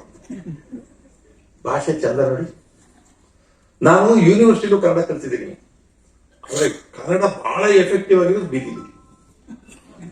ಬೀದಿಲೇ ಕನ್ನಡ ಕಲಿಬೇಕು. ನಾನು ಬಹಳ ಸಲ ನಮ್ಮ ಈ ಕಾಲದ ಮಕ್ಕಳ ಬಗ್ಗೆ ಇರುವಂತ ಬಹಳ ಬೇಜಾರು ಏನಂದ್ರೆ, ನಮ್ಮ ಕಾರುಗಳೆಲ್ಲ 0 ನೈಸ್ ಈಗ. ನೀವೆಲ್ಲ ಕಡೆ ಕಾರ್ ವಿಂಡ್ಶೀಲ್ಡ್ನೆಲ್ಲ ಕ್ಲೋಸ್ ಮಾಡ್ಬಿಟ್ರೆ ಹೊರಗಡೆ ಸದ್ದೇ ಕೆಲಸಲ್ಲ. ಅಂದ್ರೆ ಬೀದಿಗೆ ಹೋಗುವ ಯಾವ ಸದ್ದು ಕೇಳ್ತಲ್ಲ, ಯಾರ ಸದ್ದು ಕೇಳ್ತಲ್ಲ. ಹಕ್ಕಿ ಪಕ್ಷಿ ಪ್ರಾಣಿ ಕ್ರಿಮಿಕೀಟಗಳು ಏನ್ ಸದ್ದು ಕೆಲ್ಸಲ್ಲ, ಬೇಡ. ಮನುಷ್ಯನ ಸದ್ದು ಕೆಲ್ಸಲ್ಲ. ಏನ್ ಕರ್ಮ ಅಲ್ವಾ? ಬೇರೆಯ ಸದ್ದಿಗೆ ನಾವು ಕಿವಿ ಮುಚ್ಕೋತಾ ಇದೀವಿ. ಅದು ಯಾವುದು ಕೇಳದಾಗ ನೋಡ್ಕೋತಾ ಇದೀವಿ. ನಮ್ಮ ಮಕ್ಕಳನ್ನ ಕಾಮನ್ ಸೆನ್ಸ್ ಎಲ್ಲಿಂದ ಬರುತ್ತೆ? ನಾವು ಸ್ವಲ್ಪ ಸ್ಥಿತಿವಂತರಾದ್ರೆ ನಮ್ಮ ಮಕ್ಕಳು ರೈಲಲ್ಲಿ ಬಸ್ಸಲ್ಲಿ ಓಡಾಡಲ್ಲ. ರೈಲಲ್ಲಿ ಬಸ್ಸಲ್ಲಿ ಓಡಾಡೋದು at least railway station, bus stand, bus, ರೈಲೊಳಗೆ ಒಂದಿಷ್ಟು ಜನ ಏನೋ ಅವ್ರ ಕಷ್ಟ ಸುಖ ಮಾತಾಡ್ತಾರಲ್ಲ. ಯಾರೋ ಸೌದೆ ಮರೋರು, ಸೊಪ್ಪು ಮರೋರು, ಸುಣ್ಣ ಮರೋರು, ಯಾರೋ ಅತ್ತೆ ಮನೆ ಸೊಸೆ, ಸೊಸೆ ಮನೆ ಅತ್ತೆ, ಎಲ್ಲರೂ ಗೊತ್ತಿರ್ತಾರೆ. ಅವ್ರು ಏನೋ ಹೇಳ್ಕೊತಾರೆ ಕಷ್ಟ ಸುಖ. ಇವೆಲ್ಲ ಕಿವಿ ಮೇಲೆ ಬಿಡದೆ ಹೋಗ್ಬಿಟ್ರೆ ನಮ್ಮಂತ ಭಾಷೆಕಾರ ಹುಟ್ಟೋದೇ ಇಲ್ಲ. ಪುಸ್ತಕ ನೋಡ್ಕೊಂಡು ಮಾತಾಡೋರಾಗ್ಬಿಡ್ತಾರೆ. ಬೀದಿಯಲ್ಲೇ ಕಲಿಬೇಕು ಭಾಷೆ. ಬೀದಿ ಭಾಷೆ ಬಹಳ ಅದ್ಭುತವಾದ ಭಾಷೆ. ಕನ್ನಡವನ್ನ ಅಲ್ಲಿ ಬೆಳೆಸಿದ ಪುಣ್ಯಾತ್ಮರು ಅದ್ಭುತವಾಗಿ ಬೆಳೆಸಿದ್ದಾರೆ. ನನಗೆ ಆಶ್ಚರ್ಯ ಆಗೋದು, ನಮ್ಮ ಜನಪದ ಸಾಹಿತ್ಯ ಇದೆಯಲ್ಲ, ನಮ್ಮ ಎಲ್ಲ ಹಿಂದಿಯವರು, ಕನ್ನಡದವರು, ಬೇರೆ ಬೇರೆ ಭಾಷೆಗಳ ಎಲ್ಲಾ ಭಾಷೆಗಳವರು ತುಂಬಾ ಒಳ್ಳೆ ಟ್ಯೂನ್ಗಳು ಬೇಕು ಅಂದಾಗೆಲ್ಲ ಜನಪದಕ್ಕೆ ಹೋಗ್ತಾರೆ ನೋಡಿ ಅವರು. ಅವೆಲ್ಲ ಹೆಬ್ಬೆಟ್ಟವರು, ಅವ್ರು ಯಾರು ಈ ವಿದ್ಯಾವಂತರಲ್ಲ, ಸಂಗೀತಕ್ಕೆ ಕಲ್ತಿಲ್ಲ ಅಥವಾ ಸಾಹಿತ್ಯ ಓದಿಲ್ಲ. ಎಂತ ಅದ್ಭುತವಾದ ಟ್ಯೂನ್ಗಳು. ಮಾಮರದ ತಂಪಿಗೆ ಕೂತಿರುವ ಗಿಳಿಗಳೇ ಚದುರಂಗಿ ಮಾತ ನಿಲ್ಲಿಸಿ, ಚದುರಂಗಿಯೇ ಮಾತ ನಿಲ್ಲಿಸಿ ಗಿಳಿಗಳೇ ನೀ ಬನ್ನಿ ನನ್ನ ಕಳುವುಕೆ. ಗಿಳಿಗಳು ಅಂದ್ರೆ ಗೊತ್ತಾ? ಮಕ್ಕಳು ಇಡು ಮನೆಯಿಂದ ಹೊರಟಿದ್ದಾರೆ ತವರಿಂದ. ಹೊರಡುವಾಗ ಮಕ್ಕಳೇ ಅಂದ್ರೆ ಅಣ್ಣ ತಮ್ಮನ ಮಕ್ಳು ಇರ್ತಾರಲ್ಲ, ಆಟ ಆಡ್ತಿರ್ತವೆ. ಆ ಆಟ ಆಡ್ತಾ ಇರೋ ಮಕ್ಕಳನ್ನ ನೋಡು. ಮಾಮರದ ತಂಪಿಗೆ ಕೂತಿರುವ ಗಿಳಿಗಳೇ. ಮಾಮರದ ತಂಪು ಅಂತ ಅವಳು ತವರು. ಒಂದ್ ತವರನ್ನ ಹೆಣ್ಮಗಳು ಮಾವಿನ ಮರದ ತಂಪು ಅಂತ ಹೇಳೋದು, ಅದಕ್ಕಿಂತ ಚೆನ್ನಾಗಿ ಯಾರಿಗಾರ ಗೊತ್ತಾಗಿಲ್ಲ. ಮಾವಿನ ಮರದ ತಂಪಲ್ಲಿ ಕೂತಿರುವ ಗಿಳಿಗಳೇ ಚದುರಂಗಿ ಮಾತ ನಿಲ್ಲಿಸಿ. ಆ ಮಕ್ಕಳು ಆಟ ಆಡ್ತಿರ್ತಾವಲ್ಲ, ಅವು ಚದುರಂಗಿ ಮಾತಂತೆ. ನೀವ್ ಬನ್ನಿ ನನ್ನ ಕಳುವಕ್ಕೆ, ನಾನು ಕಳ್ಸಕ್ ಬಂದ್ರು ಮಕ್ಕಳ ಅಂತಾರೆ. ಅವಾಗೆಲ್ಲ ಹಿಂದೆ ಕಳ್ಸಕ್ ಹೋಗೋದೊಂದು ಸಿಸ್ಟಮ್ ಇತ್ತು ಗೊತ್ತಾ ನಿಮ್ಗೆ? ಮನೆಯಿಂದ ಹೋದ್ರೆ ಒಂದ್ ಫರ್ಲಾಂಗ್ ದೂರ ಹೋಗಿ ಕಳ್ಸ್ಬಿಟ್ಟು ಬರೋರು. ಹೋಗಿ ಬರ್ತೀರಾ ಜೋಪಾನ, ನೋಡ ಮಳೆ ಬರೋಂಗೆ ಐತೆ ಜೋಪಾನ. ಈಗ ಮನೆ ಹತ್ರ ನಿಟ್ಟಾಟ. ಈ ಮಕ್ಕಳಿರ್ತಾವಲ್ಲ, ಮಕ್ಕಳಿಗೆ ಮೊದಲು ಕಲ್ಸೋದು ಏನ್ ಗೊತ್ತಾ? ನಾವು ಚಾಚಾನು ಬೈ ಬೈನು ಮನೆಗ್ ಬಗ್ಗೆ ಕಲ್ಸೋದೇ ಇಲ್ಲ. ನಾವು ಮೊದಲು ಕಲ್ಸೋದೇ ಟಾಟಾ ಬೈ ಬೈ. ನೀವು ಮನೆಗೆ ಯಾರು ಬಂದ್ರು ಈಗ ಬಂದ್ರ ಅನ್ನಿ, ಮಗು ಆಗ್ಲೇ ಕಂಟ್ಲಲ್ಲಿ ಬಾಯ್ ಅಂತ. ಜಾಗ ಇಲ್ಲ ನಮ್ಮ ಮನೆಗಳಲ್ಲಿ. ಮನೆ ದೊಡ್ಡವಾದ 3, 4, 5, 6 ಬೆಡ್ರೂಮು. ಇಬ್ಬರು ನೆಂಟರು ಬಂದ್ಬಿಡ್ಲಿ, ಏನು ಮಲಗಿಸೋದು ಇವ್ರನ್ನ? ಗಂಡ ಇಬ್ರು ಸೀರಿಯಸ್ ಆಗಿ ಯೋಚನೆ ಮಾಡ್ತಿರ್ತಾರೆ. ನಮ್ಮ ಹಳ್ಳಿ ಮನೆಗಳಲ್ಲಿ ಇದ್ದವೇ 2 ರೂಮ್, ಒಂದು ಅಡಿಗೆ ಮನೆ, ಇನ್ನೊಂದು ಪಕ್ಕದಲ್ಲಿ ಇನ್ನೊಂದು ಕಿರುಮನೆ ಅಷ್ಟೇ. ಇನ್ನು ಉಳಿದಿದ್ದಲ್ಲ ಜನ 25 ಜನ ಬರ್ಲಿ ನೆಂಟರು ಬಿದ್ಕತ್ತಾರೆ ಬಿಡು ಅಲ್ಲೇ ಇಲ್ಲ. ನಾವು ಎಲ್ಲ ಮಲಿಕಂದ್ರೆ ಅವರು ಎಲ್ಲ ಮಲಿಕತ್ತಾರೆ. ಒಂದು ಬಹಳ ಸುಂದರವಾದ ಕಥೆ ಇದೆ. ಯಾರೊಬ್ಬ ಒಂದು ಸೊಪ್ಪಿನ ಗುಡ್ಲು ಜೋಪಡಿ ಅಲ್ಲಿ ಇರ್ತಾನೆ ಕಾಡಲ್ಲಿ. ಗಂಡ ಹೆಂಡತಿ ಇಬ್ಬರೇ ಮಲಗಿರ್ತಾರೆ. ಹೊರಗಡೆ ಮಳೆ ಬರ್ತಾ ಇರುತ್ತೆ, ಚಳಿ ಬೇರೆ. ಯಾರೋ ಬಂದು ಬಾಗಿಲು ತರ್ತಾರೆ. ಸ್ವಾಮಿ ಬಾಗಿಲು ತೆಗೀರಿ, ಮಳೆ ಚಳಿ ಇಲ್ಲ. ಗಂಡ ಹೇಳ್ತಾರೆ ಹೆಂಡತಿ ಬಾಗಿಲು ತೆಗಿ. ನಮ್ಗೆ ಜಾಗ ಇಲ್ಲ, ನಾವು ಮಲಗಿದ್ದೀವಿ, ಅವ್ರು ಬರ್ಲಿ, ನಾವು ಕೂತ್ಕೊಳ್ಳೋಣ. ಬಾಗಿಲು ತೆಗಿತಾರೆ. ಅವ್ರು ಬಂದು ಅವರೊಂದಿಬ್ರು ಕೂತ್ಕೊಳ್ತಾರೆ. ಇನ್ ಸ್ವಲ್ಪ ಹೊತ್ತಾದ್ಮೇಲೆ ಇನ್ನಿಬ್ಬರು ಬಾಗಿಲು ತರ್ತಾರೆ. ಬಾಗಿಲು ತೆಗಿತಾರೆ ಗಂಡ. ಅಲ್ಲ ನಾವು ಈಗಾಗಲೇ ಕೂತಿದ್ದೀವಲ್ಲ, ಬೇಡ ಎಲ್ಲರೂ ನಿಂತ್ಕೊಳ್ಳೋಣ. ನಿಂತ್ಕೊಳ್ತಾರೆ. ಇನ್ ಸ್ವಲ್ಪ ಹೊತ್ತಿಗೆ ಅವ್ನು ಯಾರೋ ಒಂದು ಕತ್ತೆ ಹಿಡ್ಕೊಂಡು ಜೊತೆ ಬಂದ್ಬಿಡ್ತಾರೆ. ನಾನು ನನ್ನ ಕತ್ತೆ ಹೊರಗಡೆ ಇದೀವಿ, ಚಳಿ, ದಯವಿಟ್ಟು ಬಾಗಿಲು ತೆಗಿ ಬಾಗಿಲು. ಈಗ ಆಗ್ಲೇ ನಿಂತಿದ್ದೀವಿ, ಏನ್ ಮಾಡೋಣ ಅಂತ ಹೇಳ್ತಾರೆ. ದಟ್ಟಿ ಶ್ರೀಮಂತರ ಮನೇಲಿ ಜಾಗ ಇರಲ್ಲ, ಬಡವರ ಮನೇಲೇನೆ ಯಾವಾಗ್ಲೂ ಜಾಗ ಇರುತ್ತೆ. ನಾವು ಶ್ರೀಮಂತರ ಮನೇಲಿ ಜಾಗ ಇರಲ್ಲ ನೋಡಿ. 4 ಜನ ನೆಂಟರು ಬಂದ್ಬಿಟ್ರೆ ನಮ್ಗೆ ಕಷ್ಟ. ಅಯ್ಯೋ ಅವ್ರು ಬಾತ್ರೂಮ್ ಏನಂತಾರೋ, ಅಲ್ಲಿ ಏನ್ ಮಾಡೋದು, ಇದು ಇಂಡಿಯನ್ ಕಮೋಡು ಅಲ್ಲ, ಅವ್ರಿಗೆ ಆಗುತ್ತೋ ಇಲ್ವೋ, ನಾವು ಏನೇನೋ ಯೋಚನೆ ಮಾಡ್ತೀವಿ. ಅವ್ರು ಹೇಳ್ತಾನೆ, ಈಗ 8 ಜನ ನಿಂತಿದೀವಲ್ವಾ, ಅವ್ರು ಒಳಗ್ ಬರ್ಲಿ, ನಾವು 1 ನಿಮಿಷ ಹೊರಗಡೆ ನಿಂತ್ಕೊಳ್ಳೋಣ ಅಷ್ಟೇ. ಅವ್ರು ಒಳಗ್ ಬರ್ತಾರೆ. ಜಾಗ ಅವ್ನು ಹೇಳ್ತಾನೆ, ಜಾಗ ಇರ್ಬೇಕಾದದ್ದು ಮನೇಲಲ್ಲ ಕಣೆ, ಇಲ್ಲಿ ಇದ್ರಲ್ಲಿ ಇರುತ್ತೆ, ಇಲ್ಲಿ ಅಲ್ಲಿಲ್ಲ. ನಮ್ಗೆ ಇಲ್ಲಿ ಜಾಗ ಇಲ್ಲ. ಈಗ ಜಾಗ ಇಲ್ದಿದ್ರೆ ಮಕ್ಕಳು ಸಾಕಾಗೋದು ಬಂದವ್ರಿಗೆ. ಜಾಗ ಇಲ್ಲಿ ಕ್ರಿಯೇಟ್ ಮಾಡ್ಕೋಬೇಕು, ಸ್ಪೇಸ್ ಕ್ರಿಯೇಟ್ ಮಾಡ್ಕೋಬೇಕು. ಸ್ಪೇಸ್ ಕ್ರಿಯೇಟ್ ಮಾಡ್ಕೊಳ್ಳೋದು ಯಾವಾಗ ಅಂದ್ರೆ ನಮ್ಮ ಒಳಗೆ ಅಂತರಂಗದಲ್ಲಿ ಜನ ಪ್ರವೇಶ ಪಡ್ತಾರೆ. ನಾವ್ ಯಾವಾಗ ವಿಂಡ್ಶೀಲ್ಡ್ ಹಾಕ್ಬಿಡ್ತೀವಿ, ಜನ ಪ್ರವೇಶನೇ ಆಗೋದಿಲ್ಲ. ನಮ್ ಕಿವಿ ಒಳಗೆ ಬರೋದಿಲ್ಲ, ನಮ್ ಕಣ್ಣೊಳಗೆ ಬರೋದಿಲ್ಲ ಜನ. ಇಲ್ಲೇ ಜಾಗ ಇರ್ತದೆ. ಕನ್ನಡ ನನಗಿದೆಲ್ಲ ಹೇಳ್ಕೊಟ್ಟಿದ್ದು. ಎಂತ ಸುಂದರವಾದ ಮಾತು. ಅಂದಾವರಿ ಮುಂದಾವರಿ ಮತ್ತೆ ತಾವರಿ ಪುಷ್ಪ, ಚಂದಕ್ಕೆ ಮಾಲೆ ಬಿಲ್ಪತ್ರೆ, ಮಾದಪ್ಪ ನಿಂಗೆ ಚಂದಕ್ಕೆ ಮಾಲೆ ಬಿಲ್ಪತ್ರೆ ಕರಕಿದಳವು, ಮಾದಪ್ಪನ ಪೂಜೆಗೆ ಬಿರಿದು, ಮಾದೇವ ನಿಮ್ಮ ಮಂಡೆ ಮ್ಯಾಲೆ ದುಂಡು ಮಲ್ಲಿಗೆ, ಸೋಜುಗಾದ ಸೂಜು ಮಲ್ಲಿಗೆ. ಹುಡುಗ ಹಾಡು ಕೇಳ್ಬಿಟ್ಟು, ಸರ್ ಹಾಡೆಲ್ಲ ಚೆನ್ನಾಗಿದೆ, ಅಲ್ಲಿ ಮಂಡೆ ಯಾಕೆ ಸರ್? ಈ ನೋಡಿ ಸರ್, ಇವರೆಲ್ಲ ಜನಪದವರು ಸಂಡೆ ಮಂಡೆ ಎಲ್ಲ ಯೂಸ್ ಮಾಡ್ತಾರೆ. ಅಂದ್ರೆ ಮಂಡೆ ಮೇಲೆ ದುಂಡು ಮಲ್ಲಿಗೆ ಅಂದ್ರೆ ಸೋಮವಾರ ದಿವಸ ನಿನಗೆ ದುಂಡು ಮಲ್ಲಿಗೆ ದೇವ್ರೆ ಅಂತ ಮಾಡ್ಕೊಂಡವ್ರೆ. ಮಂಡೆ ತಲೆ. ನಾನು ಚಿಕ್ಕ ವಯಸ್ಸಲ್ಲಿ ಇದ್ದಾಗ ನಮ್ಮ ಮನೇಲಿ ಭತ್ತದ ರಾಶಿ ಅಳಿತಿದ್ವಿ. ನಾವು ಭತ್ತ ರಾಶಿ ಕಟ್ಟೋದು ಅಳಿಯೋದು, ನಾವೆಲ್ಲ ಹುಡುಗರು ಅಳಿತಿದ್ವಿ, ನಮಗೂ ಇಷ್ಟ. ಕೊಳಗದಲ್ಲಿ ಅಳಿಯೋದು. ನಮ್ಮಪ್ಪ ನಮಗೆ ಬಹಳ ಸಲ ಈ ಕೊಳಗದಲ್ಲಿ ಅಳಿಯುವಾಗ ಒಂದು ನಿಯಮ ಇದೆ. ಅದೇನಂದ್ರೆ ಕೊಳಗಕ್ಕೆ ಭತ್ತನ ಹಾಕಿ ಅದ್ರ ಮಂಡೆ ಮೇಲೆ ಕೈ ಇಡಬೇಕು ಅಂತ. ಒಂದ್ಸಲ ಭತ್ತ ಈಗ ಹಾಕಿದ್ಮೇಲೆ ಅದ್ರ ಮಂಡೆ ಮುಟ್ಟಬೇಕು ಅಂತ ಅಂದ್ರೆ ಭತ್ತ ನಿಲ್ಬೇಕಾಗಿ ನಾನು ಹಿಂಗ ಹಾಕ್ಬಿಟ್ಟು ಹಿಂಗ್ ಅಲಿತಿದ್ದೆ. ನಮ್ ತಂದೆ ಯಾವಾಗ ಮಂಡೆ ಮೇಲೆ ಕೈ ಬಿಡಿದ್ರು, ಮಂಡೆ ಮೇಲೆ ಕೈ ಬಿಡು. ನನಗೆ ಬಹಳ ಹೊತ್ತು ಆಮೇಲೆ ಒಳಗ ತುಂಬಿಟ್ಟು ಟಕ್ ಅಂತ ಕೈ ಇಟ್ಕೊಂಡೆ. ನಮ್ಮಪ್ಪ ಲಪ್ಪ ಅಂತ ನೋಡು, ಮಂಡೆ ಮೇಲೆ ಕೈ ಬಿಡುವಾಗ ನಿಮ್ ಮಂಡೆ ಮೇಲೆ ಕೈ ಬಿಡ್ತೀಯ. ಕಾಮನ್ ಸೆನ್ಸ್ ಇಲ್ವಾಗ್ತಾ ಇದೆ. ನಮ್ ಸುತ್ತ ಇರೋ ಪಶು ಪಕ್ಷಿ ಪ್ರಾಣಿಗಳ ಹೆಸರು ಗೊತ್ತಿಲ್ಲ ನಮ್ಗೆ. ನಾನು ಯಾವಾಗಲೂ ಹೇಳ್ತೀನಿ, ಗೋವಿನ ಹಾಡಲ್ಲಿ ಎಲ್ಲಾ ಮರಗಿಡಗಳ ಹೆಸರು ಕೊಟ್ಬಿಟ್ಟಿದ್ದಾನೆ. ನಾನು ಅಲ್ಲಿರುವ ಎಲ್ಲಾ ಮರಗಳನ್ನು ನೋಡಿದ್ದೀನಿ.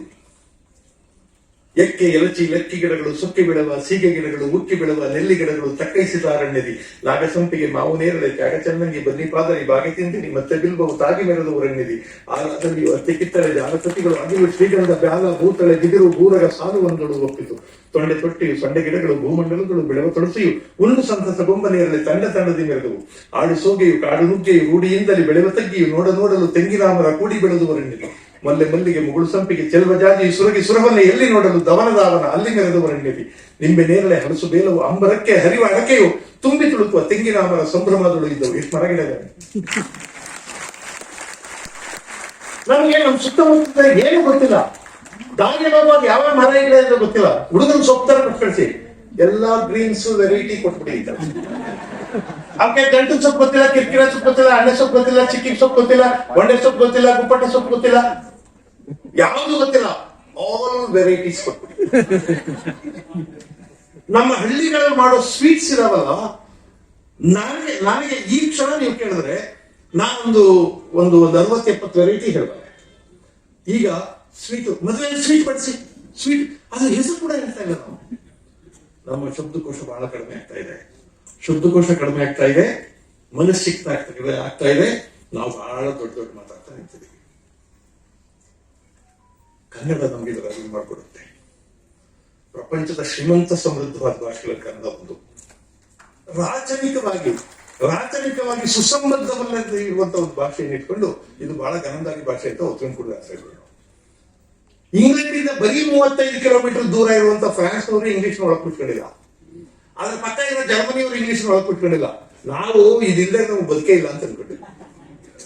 ನಿಮ್ಗೆ ಗೊತ್ತಿರ್ಬೇಕು, 26 ಅಕ್ಷರಗಳಿವೆ ವರ್ಣಮಾಲೆಯಲ್ಲಿ. 26 ಅಕ್ಷರಗಳಲ್ಲಿ 49 ಬಗೆಯ ಧ್ವನಿಗಳನ್ನು ಮಾಡ್ಬೇಕು ಇಂಗ್ಲಿಷಲ್ಲಿ. ಎ ಅನ್ನುವ ಅಕ್ಷರಕ್ಕೊಂದು ನಿರ್ದಿಷ್ಟವಾದ ಉಚ್ಚಾರಣೆ ಇಲ್ಲ. ಎಬಿಲಿಟಿ ಅಂದ್ರೆ ಏನ ಉಚ್ಚಾರಣೆ ಎ, ಏಟ್ ಅಂದ್ರೆ ಏನ ಉಚ್ಚಾರಣೆ ಎ ಅಂತ, ಆಸ್ಕ್ ಅಂದ್ರೆ ಏನ ಉಚ್ಚಾರಣೆ ಆ ಅಂತ ಆಗುತ್ತೆ, ಆಲ್ ಅಂದ್ರೆ ಏನ ಉಚ್ಚಾರಣೆ ಆ ಅಂತ ಆಗುತ್ತೆ, ಅನದರ್ ಅಂದ್ರೆ ಏನ ಉಚ್ಚಾರಣೆ ಅ ಅಂತ ಆಗುತ್ತೆ. ಏಗೊಂದು ಡೆಫಿನೆಟ್ ಉಚ್ಚಾರಣೆ ಇಲ್ಲ. ಆ ಸಿ ಅನ್ನೋದು ಇದೆಯಲ್ಲ, ಅದು ಯಾವಾಗ ಕಾ ಆಗುತ್ತೆ ಯಾವಾಗ ಸಾ ಆಗುತ್ತೆ ಅಂತ ಗೊತ್ತಿಲ್ಲ. ರಾಮನಾಥ್ ಬೇಡರ್ ಮಾತಾಡೋದು, ಅವ್ರು ಇಂಗ್ಲಿಷ್ ಚೆನ್ನಾಗಿ ಬರುತ್ತೆ. ಅವ್ರು ಹೇಳಿ ಇದು ಕಾ ಆಗಕ್ಕೆ ಸಾ ಆಗಕ್ಕೆ ಏನಾದ್ರು ನಿಯಮ ಇದೆಯಾ ಅದಕ್ಕೆ? ಏನಿಲ್ಲ, ಯಾವಾಗಲೂ ಕಾ ಆಗುತ್ತೆ ಯಾವಾಗಲೂ ಸಾ ಆಗುತ್ತೆ. ನಾವು ಹೈಸ್ಕೂಲ್ ಪ್ರೈಮರಿ ಸ್ಕೂಲ್ ಇದ್ದಾಗ, ಪ್ರೈಮರಿ ಸ್ಕೂಲ್ ಅಲ್ಲ, ನಾವು ಮಿಡಲ್ ಸ್ಕೂಲ್, ಅವಾಗ 5ನೇ ಕ್ಲಾಸ್ ನಮ್ಗೆ ಇಂಗ್ಲಿಷ್ ಬರ್ತಿದ್ದು. ಅಲ್ಲಿ ತನಕ ಇಂಗ್ಲಿಷ್ ನಮ್ಮ ಊರೊಳಗೆ ಬರ್ದಂಗೆ ಇಟ್ಕೊಂಡಿದ್ದು ನಾವು. ನಮ್ಮ ಊರೊಳಗೆ ಬಂದಿರಲಿಲ್ಲ ಇಂಗ್ಲಿಷ್, 5ನೇ ಕ್ಲಾಸ್ ಅಲ್ಲಿ ಬಂದ್ಬಿಡ್ತಾವ. ಮೇಷ್ಟ್ರು ಡಿಕ್ಟೇಷನ್ ಹೇಳ್ತೀನಿ ಬರ್ಕೊಳ್ಳಿ, ಅದು ಎಲ್ಲ ಪೆನ್ನು ಪುಸ್ತಕ ಕೂತ್ಕೊಂಡು ಬರೀಲ್ಲ, ವಾಕ್ ಬರೀ ವಾಕ್ ಬರೀ. ನಮ್ಮ ಹುಡುಗ ಶಿವಣ್ಣ ಅಂತ VAK ವಾಕ್ ಅಂತ. ಮೇಷ್ಟ್ರು ತಪ್ಪು ಅಂದ್ರು. ಯಾಕೆ ತಪ್ಪು ಸಂತಾನ ಯಾಕೆ ತಪ್ಪು ಹೇಳಿ? VA ವಾ ಅಂದ್ರ ಕೆ ಅರ್ಧಾಕ್ಷರ ವಾಕ್ ಆಯ್ತಲ್ಲ. W ಬರೀಬೇಕು, V ಅಲ್ಲ ಅಂದ್ರು. ಬರೆಯೋಣ ಬಿಡಿ ಸರ್, ವಾಚ್ಗೂ ಅದನ್ನೇ ಬರ್ದಿದ್ದೀವಿ, ಇದಕ್ಕೂ ಅದನ್ನೇ ಬರೆಯಿದ್ದೀವಿ. W ಬರೆಯೋಣ ಬಿಡಿ ಸರ್. WAK ಬರ್ದ, WALK ಅಂದ್ರು ಮೇಷ್ಟ್ರು. ಎಲ್ ಬತ್ತು ಅಂದ ಎಲ್ ಬತ್ತು ಸರ್ ಇಲ್ಲಿ ಅದ. ಮೇಷ್ಟ್ರಿಗೆ ಎಲ್ ಬತ್ತು ಅಂತ ಗೊತ್ತಾಗಿದೆ. ಅದು ಹಂಗೆ ಕಂಡು ಬರೆಯೋದು, ಹಂಗೆ ಅಂದ್ರೆ ಆಗೋದಿಲ್ಲ ಸರ್, ಹೆಂಗೆ ಅಂತ ಹೇಳ್ಬೇಕು. ಎಲ್ಲೂ ಸೈಲೆಂಟ್ ಕಣ ಅಂದ್ರು. ಇವ್ರಿಗೂ ಕಾಪತ್ ಬಿಡ್ತು. ಸೈಲೆಂಟ್ ಆದ್ರೆ ಮನೆ ಕೂತ್ಕೋಬೇಕು ಸರ್, ಇಲ್ಲಿ ಬಂದು ನಮ್ಮ ಪ್ರಾಣ ಹಾಕಿಬಿಡ್ತು. ಸೈಲೆಂಟ್ ಆದ್ಮೇಲೆ ನಾವು ಮಾತಾಡಲಿಲ್ಲ, ನೀವ್ ಯಾಕೆ ಬರ್ಬೇಕು? ಈಗ ಇಲ್ಲಿ ಬಂದಿರಪ್ಪ, ನಿಂದೇನು ಮಾಡ್ತಾ ಇಲ್ಲ ಮನೇಲಿ ಹಂಗೆ ಅಂದ್ರೆ ಎಲ್ಗೇನು ಕೆಲಸ ಇಲ್ಲ ಅಂದ್ರೆ ಮನೇಲಿ ಇಲ್ಲ ಬರ್ಬೇಕು ಅಂದ. ಇಂಥದ್ದು ಇಂಗ್ಲಿಷ್ ನಾನು ಯಾವಾಗಲೂ ಸಮಸ್ಯೆ ಮಾಡ್ತೀನಿ. TO2 DO2 ಅಲ್ವಾ, GO ಯಾಕಾಗಲ್ಲ? ಬೇಡಪ್ಪ, ಆ ಕಡೆಯಿಂದನೇ ಬರೋಣ. GO TO ಟು ಆಗ್ಬೇಕಲ್ವ, TOE ಬರೆದ್ರೆ ಟು ಆಗುತ್ತೆ, TOE ಬರೆದ್ರೆ ಟು ಆಗುತ್ತೆ, DOE ಬರೆದ್ರೆ ಏನೂ ಆಗಲ್ಲ. ಡೋ ಆಗ್ಬೇಕು ಅಂದ್ರೆ DOUGH ಬರಿಬೇಕು, ಅದು ಡೋ ಆಗುತ್ತೆ. ಚಪಾತಿ ಇಟ್ಟು ಡೋ ಆಗುತ್ತೆ. DOUGH ಡೋ ಆದ್ಮೇಲೆ ROUGH ರೋ ಆಗ್ಬೇಕಲ್ವಾ, ರೋ ಆಗ್ಬೇಕಾದ್ರೆ ROW ಬರಿಬೇಕು, ROW ರೋ ಆದ್ಮೇಲೆ NOW ನೋ ಆಗ್ಬೇಕಲ್ವಾ. ನಮಗೂ ನೋವಾಗುತ್ತೆ, ಅಲ್ಲಿ ಮಾತ್ರ ನೋವಾಗಲ್ಲ, ನಮಗೂ ನೋವಾಗುತ್ತೆ. NOW ನೋವು ಆದ್ಮೇಲೆ LOW ನೋವು ಆಗ್ಬೇಕಲ್ವಾ, ಇಲ್ಲ ಲೋ ಆಗ್ಬಿಡುತ್ತೆ. LOV ಬಂದ್ರೆ ಲವ್ ಆಗುತ್ತೆ, LOV ಬಂದ್ರೆ ಲವ್ ಆಗುತ್ತೆ ಅನ್ನೋದಾದ್ರೆ DROV ಡ್ರೋ ಆಗ್ಬೇಕಲ್ವಾ, ಅದು ಡ್ರೋ ಆಗುತ್ತೆ. DROV ಡ್ರೋ ಆದ್ಮೇಲೆ PROV ಪ್ರೋ ಆಗ್ಬೇಕಲ್ವಾ, ಅದು ಪ್ರೂವ್ ಆಗುತ್ತೆ. ಏನ್ ಪ್ರೂವ್ ಆಗುತ್ತೆ ಅಂದ್ರೆ ಇಂಗ್ಲಿಷ್ಗೆ ಯಾವ ಲಾಜಿಕ್ಕೂ ಇಲ್ಲ ಅಂತ ಪ್ರೂವ್ ಆಗುತ್ತೆ. ಒಂದು ರಾಚನಿಕವಾಗಿ ಸುಸಂಬದ್ಧವಾದ ಭಾಷೆಯನ್ನ ಮಾತಾಡಕ್ಕೆ ನಾವು ಇಷ್ಟು ಶ್ರೀಮಂತ ಸಮೃದ್ಧಿ ಇರುವಂತ ಭಾಷೆಯನ್ನು ಮಾತಾಡೋಕೆ ನಾವು ಇನ್ನೆರಡು ನಿಮಿಷ ಪಾಪಂತಾರೆ.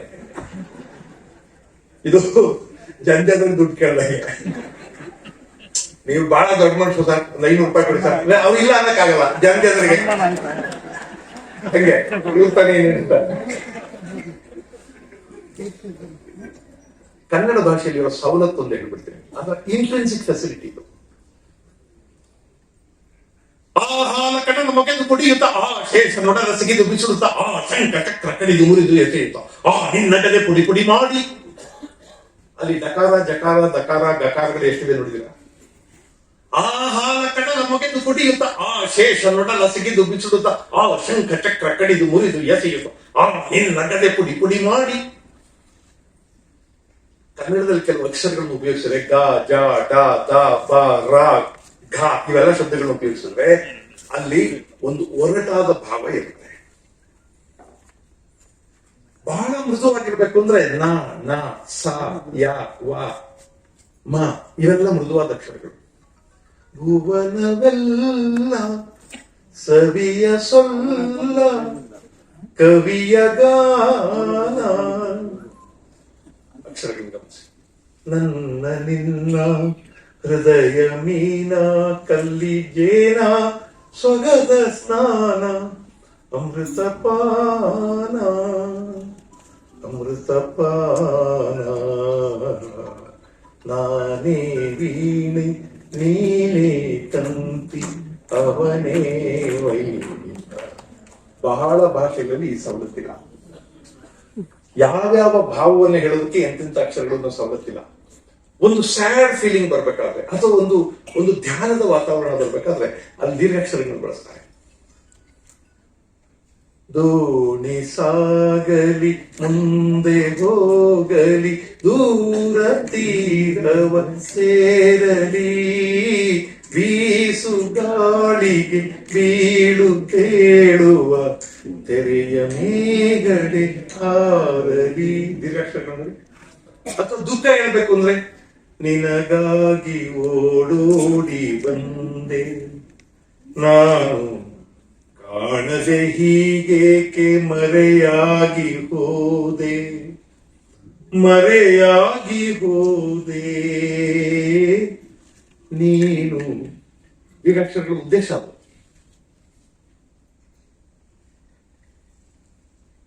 ಮೂಗನ ಕಾಡಿದರೇನು ಸವಿ ಮಾತನ್ನು ಆಡುವನೇ. ಹ್ರಸ್ವಾಕ್ಷರಗಳಿದ್ರೆ ಒಂದ್ ಚುರುಕು ಬರುತ್ತೆ.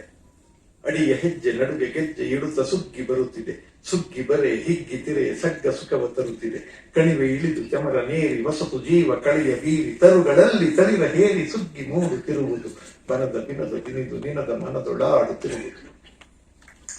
ಯಾವ ಭಾಷೆಯಲ್ಲಿ ಈ ತರ ಫೆಸಿಲಿಟಿ ಇಲ್ಲ. ಬಹಳ ಭಾಷೆಗಳಿಗೆ ಈ ತರ ಫೆಸಿಲಿಟಿ ಇಲ್ಲ. ಕನ್ನಡ ಭಾಷೆಯಲ್ಲಿ ನೀವ್ ಏನ್ ಹೇಳ್ಬೇಕೋ ಅದನ್ನ ಅಭಿನಯಿಸುತ್ತೆ ಅದು. ನಾನು ಯಾವಾಗಲೂ ಹೇಳ್ತಿದ್ದೆ, ಇವತ್ತು ಹೇಳ್ಬಿಟ್ಟು ಮುಗಿಸ್ಬಿಡ್ತೇನೆ. ಕುಂಭದ ಗುಂಡೆಯಿನ ರಗಳೆ ಇದ್ದಿದೆ. ಆ ರಗಳೆಯಲ್ಲಿ ಶಿವ ಕುಣಿದ ಭಕ್ತನ ಜೊತೆ. ಶಿವನಿಗೆ ಎಂತ ಕಾರುಣ್ಯ ಅಂದ್ರೆ ತನ್ನ ಭಕ್ತ ತನ್ನ ಹೆಸರನ್ನು ಕುಣಿತಿದ್ದ ಅಂದ್ರೆ ನಾನು ಅವನ ಜೊತೆ ಕುಣಿಬೇಕು ಅಂತ. ಅವ್ನ ನಟರಾಜ ಅಲ್ವಾ? ನಟರಾಜ ಇಲ್ವಾ? ಅವನಿಗೆ ತಾನು ಭಕ್ತನ ಜೊತೆ ಕುಣಿಬೇಕು ಅಂತ ಅನ್ಸುತ್ತೆ. ಅವನು ಎಷ್ಟು ಚೆನ್ನಾಗಿ ಕುಣಿದ ಅಂತ ಪರಿಹಾರ ಈ ರಗಳೆ ಬರ್ತಾನೆ. ಇದೇನು ಅರ್ಥ ಆಗಿದ್ರೆ ಪರವಾಗಿಲ್ಲ. N effective poetry is communicated before it is understood ಅಂತ. ನಮ್ಗೆ ಅರ್ಥ ಆಗ್ಬೇಕಾಗಿಲ್ಲ, ಮನಸ್ಸು ಹಾಕೋದು ಬೇರೆ. ಆ ಶಿವ ಹೆಂಗ್ ಕುಣಿದ ಅಂತ ಬರೀತಾರೆ. ನೀವು ಸುಮ್ಮನೆ ಪದ್ಯನ ಕೇಳಿಸ್ಕೊಳ್ಳಿ, ಶಿವ ಕುಣಿದಿದ್ದು ಗೊತ್ತಾಗುತ್ತೆ. ದಶಭುಜ ಮಂದಿಕ್ ತಟಕಂ ಪಸರಿಸಿ ಯಶವ ಕರಂಗಡ ನೆತ್ತಲ್ ನೇಮಿಸಿ ಒಂದು ಪದಂಪ ತಾಣವನ್ನುತ್ತಲ್ ಒಂದು ಪದಂ ಬ್ರಹ್ಮಾಂಡವನ್ನೆತ್ತಲ್ ಜಡೆಗಳು ಬೆಂಬಳಿ ಇಳಿದಾಡುತ್ತೆರೆ ಮುಡಿಯೋಳು ಸುರನದಿ ತುಳುಕಾಡುತ್ತೆರೆ ಕಡುತಲ್ ಒಳಕಂ ಕುಣಿದಾಡುತ್ತೆರೆ ಬಿಸುಗುವ ಢಮರುಗ ಢಂಡನ್ ಢಳನೆ ಸಿಸುಳದಿ ಹರಿಯುವ ತಾಳಂ ತಿನ್ನನೆ ತಿರುಗುತ್ತೆರೆ ಹೆಗಳಿ ಎಳೆಯುತ್ತಲ್ ಕವಿಯತವನ್ನು ಬಹುಂಜೋಹರಿಸಲ್ ಸರಸಿಜ ಭವನ ಶಿರಂ ಬೊಬ್ಬಿಡುತ್ತೆರೆ ಸುರರ ಶಿರೋಮಾಲೆಗಳು ಉಳಿಯುತ್ತೆರೆ ಪೊಂಗೆಜ್ಜೆಗಳ ರವಂ ಗುಳುಗುಲು ಗುರುಕೆಲೆ ತೊಂಗದ ಗಂಟೆ ಡಣಂ ಡಣನೆ ಆಡಿದ ನಾಡಿದ ನಾಡಿದ ನಾಡಿದ ಆಡಿದ ನಾಡಿದ ನಾಹಾಶಂಕರ ಆಡಿದ ನಾ ಗುಂಡರ ಮುದ್ದೇಶ್ವರ. ಅವನ ಕೇಳಿ ಅವ್ರು ಹೇಳಿದ್ರೆ ನೀವು ಯಾರು ಮೃದಂಗ ನುಡಿಸ್ತಿದ್ದಾರೆ ಅಂತ ಅನ್ಸುತ್ತೆ, ಮೃದಂಗವೇ ನುಡಿಸ್ತಿದ್ದಾರೆ ಅಂತ ಅನ್ಸುತ್ತೆ. ಭಾಷೆಯಲ್ಲಿ ಬೇಕಾದ್ರೆ ಮೃದಂಗ ನುಡಿಸೋದು, ಬೇಕಾದ್ರೆ ಹಾರ್ಮೋನಿಯಂ ಬರ್ಸೋದು, ಇಲ್ಲ ವಯಲಿನ್ ಮಾಡಿಸೋದು. ಕನ್ನಡ ಭಾಷೆಯಲ್ಲಿ ಆ ಥರದೊಂದು ಸೊಬಗಿದೆ, ಆ ಥರದೊಂದು ಸೊಬಗಿದೆ.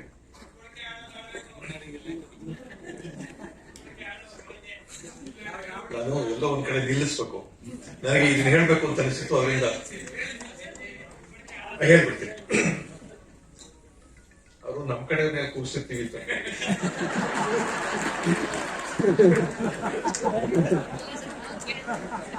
ನಮ್ಮ ಹಿಂದೆ ಹಳ್ಳಿ ನಾಟಕ ಆಡೋರು, ಅವಳು ಯಾರೋ ಒಂದು ಹಾಡು ಹೇಳೋರು, ಹಾ ಪ್ರಿಯ ಪ್ರಶಾಂತ ಹೃದಯ ಹಾನಿ ಹೊಂದಿದೆಯ ಅಂತ ಇವಳು ಹಾಡಿದ ತಕ್ಷಣ ಅವ್ನ್ಯಾರೋ ಬಂದು 10 ರೂಪಾಯಿ ಕೊಟ್ಬಿಡೋರು. ಆವಾಗ ಬೇರೆಯವರೆಲ್ಲ ದುಡ್ಡು ಕೊಡೋರು, ಚೆನ್ನಾಗಿ ಕಾಡಿದೆ ಅಂತ ದುಡ್ಡು ಕೊಡೋರು. ಆ ಮೊದಲು 10 ರೂಪಾಯಿ ಕೊಟ್ಟಿರ್ತಾರಲ್ಲ ಅವ್ರು ಇವ್ರ ಕಡೆ, ಅದು ಬೇರೆಯವರೆಲ್ಲ ಕೊಡ್ಲಿ ಅಂತ ಒಂದು ಸೂಚನೆ ಅಷ್ಟೇ. ಅವಾಗ ಎಲ್ಲರೂ ದುಡ್ಡು ಕೊಡೋಕೆ ಶುರು ಮಾಡ್ತಾರೆ. ಇವರೇ ಒಬ್ಬರು 10 ರೂಪಾಯಿ ಕೊಟ್ಟು ಕೂರಿಸಿರ್ತಾರೆ. ಅವ್ರು ನನಗೆ ಗೊತ್ತಿಲ್ಲ.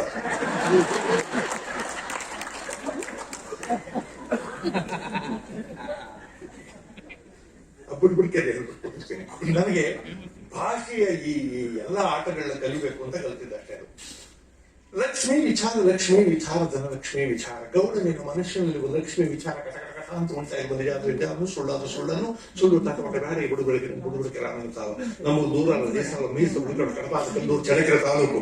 ನಿನ್ನ ಮನೆಯಲ್ಲಿ ಮುಟ್ಟು ಒಂದು ಚಿಟ್ಟು ಒಂದು ಯಂತ್ರ ಒಂದು ಮಂತ್ರ ಒಂದು ಭೂತ ಒಂದು ಪೀತ ಒಂದು ಪೇಡೆ ಒಂದು ಪಿಚಾಕ್ತಿ ಅಂದ್ರೆ ಕಾಗದ ಬಂದು ಪೋಸ್ಟ್ ಮಾಡಿ ನಮ್ಮ ಹೆಸರು ಕಳಿಸ್ಬಿಟ್ಟು ನಾಳೆ ಬದಲು ಕಂಟೆ ಕೊಡಿಸ್ಕೊಡ್ತೀವಿ. ಅರ್ಥವಾಯ್ತಾ? ಅವನಿಗೆ ಅರ್ಥ ಆಯ್ತು. ಅವನಿಗೆ ಸ್ಪೇಸ್ ಕೊಡ್ಬಾರ್ದು ಮಾತಾಡಕ್ ಬಂದಿದ್ದಾರೆ. ಸುಮ್ಮನೆ ನೋಡ್ತಾ ನಿಂತಿರು. ಹೋದ ವರ್ಷದಿಂದ ಹಣೆ ಬಾರ ಕೆಟ್ಟದಾಗ್ಬಿಡ್ತು. ನೀನು ಇದ್ದೇ ಹಿಂದಕ್ಕಾಗ್ಬಿಡ್ತು.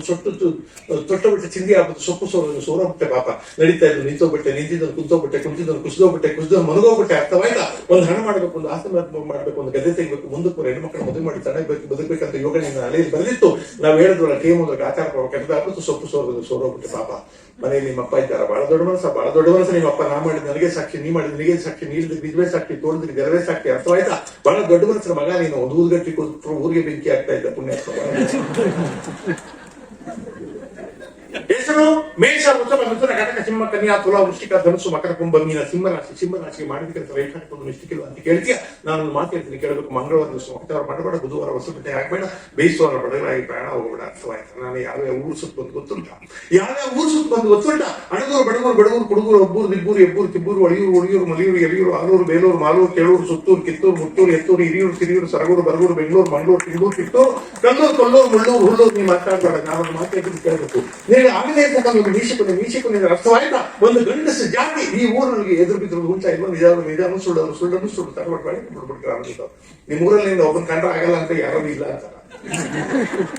ಕೆಲವರು ಇಡೀ ಊರಿಗೆ ಕಂಡ್ರೆ ಆಗಲ್ಲ ಅನ್ನೋದು. ನಾವಿನ ಹಣ ಕೇಳಿದ್ರೆ, ಆಸೆ ಕೇಳಿದ್ರೆ, ರೊಕ್ಕ ಕೇಳಿದ್ರೆ, ಬಂಗಾರ ಕೇಳಿದ್ರ, 3 ತೊಲೆ ಬೆಳ್ಳಿ, 3 ತೊಲೆ ಬಂಗಾರ, 3 ಕಬ್ಬಿಣ ಕೊಟ್ಬಿಟ್ಟು ಗಟ್ಟಿ ಅಂತ ಮಾಡಿ ಬಲೆಗೆ ರಟೆ ಕಟ್ಬಿಡ್ತೀನಿ. 3 ತೊಲೆ ಬೆಳ್ಳಿ, 3 ತೊಲೆ ಬಂಗಾರ, 3 ತೊಲೆ ಕಬ್ಬಿಣ ಅಂದ್ರೆ ಎದಿ ವರ್ಷ ಬಿಡ್ಬೇಡ. 3 ತೊಲೆ ಬೆಳ್ಳಿ ಅಂದ್ರೆ 3 ಬೆಳ್ಳುಳ್ಳಿ, 3 ತೊಲೆ ಬಂಗಾರ ಅಂದ್ರೆ ಅರಿಶಿಣ ಕೊನೆ, 3 ತೊಲೆ ಕಬ್ಬಿಣ ಅಂದ್ರೆ 3 ತೊಲೆ ಇದ್ರು ತಂದು ಕೊಟ್ಬಿಡು ಗಟ್ಟಿ ಅಂತ ಮಾಡಿ ನನ್ನ ಬಲೆಗೆ ರಟೆ ಕಟ್ಬಿಡ್ತೀನಿ. ಬಕ್ಕ ನನ್ನ ಮಗ ನೀನು ಹೋಗಿ ಮುಂದಿನ ಮಾಸದೊಳಗೆ ಮಂಗಳವಾರ ದಿವಸ ನಿನ್ನ ಮನೆ ಮುಂದೆ ಬಂದು ಮಠ ಮಧ್ಯಾಹ್ನ ಪಕ್ಕ ಅಂತ ರಕ್ತ ಪ್ರಾಣಿ ಬಿಡಿಲ್ಲ ಅಂದ್ರೆ ಈ ಬುಡುಬಿಡ್ತಾರೆ. ನನ್ನ ಮಾತು ಏನಾಯ್ತು ಅಂತ ಹೇಳಿ ಮುಂದಿನ ಸಲ ನಾನು ಊರಿಗೆ ಬಂದಾಗ ಒಂದು ಕುರಿನೋ, ಒಂದು ಕೋಳಿ, ಒಂದು ಆಡು, ಒಂದು ಎಮ್ಮೆಯೋ, ಒಂದು 100 ರೂಪಾಯಿ, ಒಂದು ಭತ್ತು ರಾಗಿ ಜೋಳ ಕೊಟ್ಟು ಕಳಿಸಿ, ಇಲ್ಲ ಅಂದ್ರೆ ನನ್ನ ಮಗನೇ ನನ್ನ ಮನೆಗೆ ಅರ್ಥವಾಯಿತು ಅಂತ ಓದ್ ಕಳಿಸ್ಬಿಟ್ಟು ನೀವು ಮಾತಾಡೋದು. ಗೌಡ ಜನಕ ಸೇರಿ ಜಾಸ್ತಿ ಆಯ್ತು, ಅರ್ಥವಾಯ್ತಾ? ಜನಕ ಜನ ಸೇರಿ ಜಾಸ್ತಿ ಆಯ್ತು, ಮನಕ ಮನ ಸೇರಿ ಮಾತಾಯ್ತು. ನಿನ್ನಂತ ಜಮೀನ್ದಾರ ಮಗನಿಗೆ ಕುಡಿದ್ರು ಕಡದ ಕಚ್ಚೆಪಾಡು ಅರ್ಥವಾಯ್ತಾ?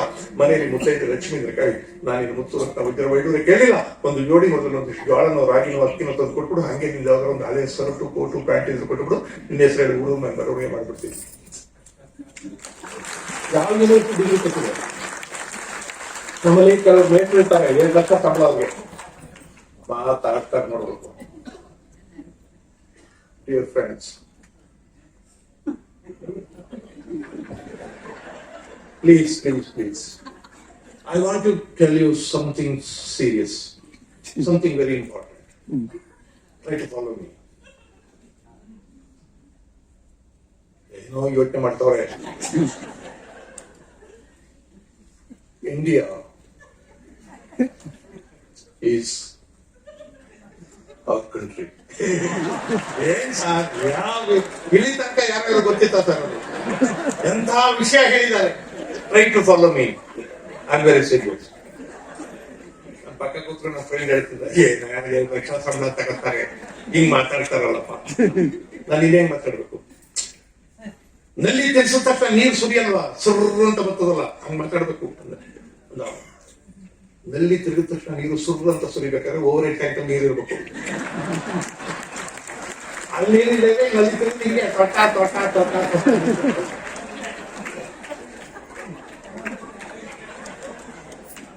ಸಣ್ಣದೊಂದು ಕತೆ.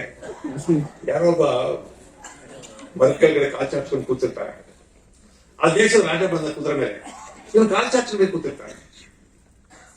ನೋಡ್ತಾನೆ, ಎಲ್ಲ ನಾನು ರಾಜ ಬಂದಿದ್ದೀನಿ, ಕಾಲ್ ಚಾಚ್ಕೊಂಡು ಕೂತಿರ್ತಾರೆ. ನಾನು ಯಾರು ಗೊತ್ತಾ? ನೋಡಿದ್ರೆ ಗೊತ್ತಾಯ್ತದೆ ಕುದುರೆ ಮೇಲೆ ಬಂದಿದ್ಯಾ, ಈ ದೇಶದ ರಾಜ ಇರ್ಬೇಕು. ಮತ್ತೆ ಎಲ್ಲಿ ಅಲ್ಲ ಬಂದಿದ್ದೀನಿ, ಕಾಲ್ ಚಾಚ್ಕೊಂಡೇ ಕೂತಿದ್ಯಾ? ಅಲ್ಲ,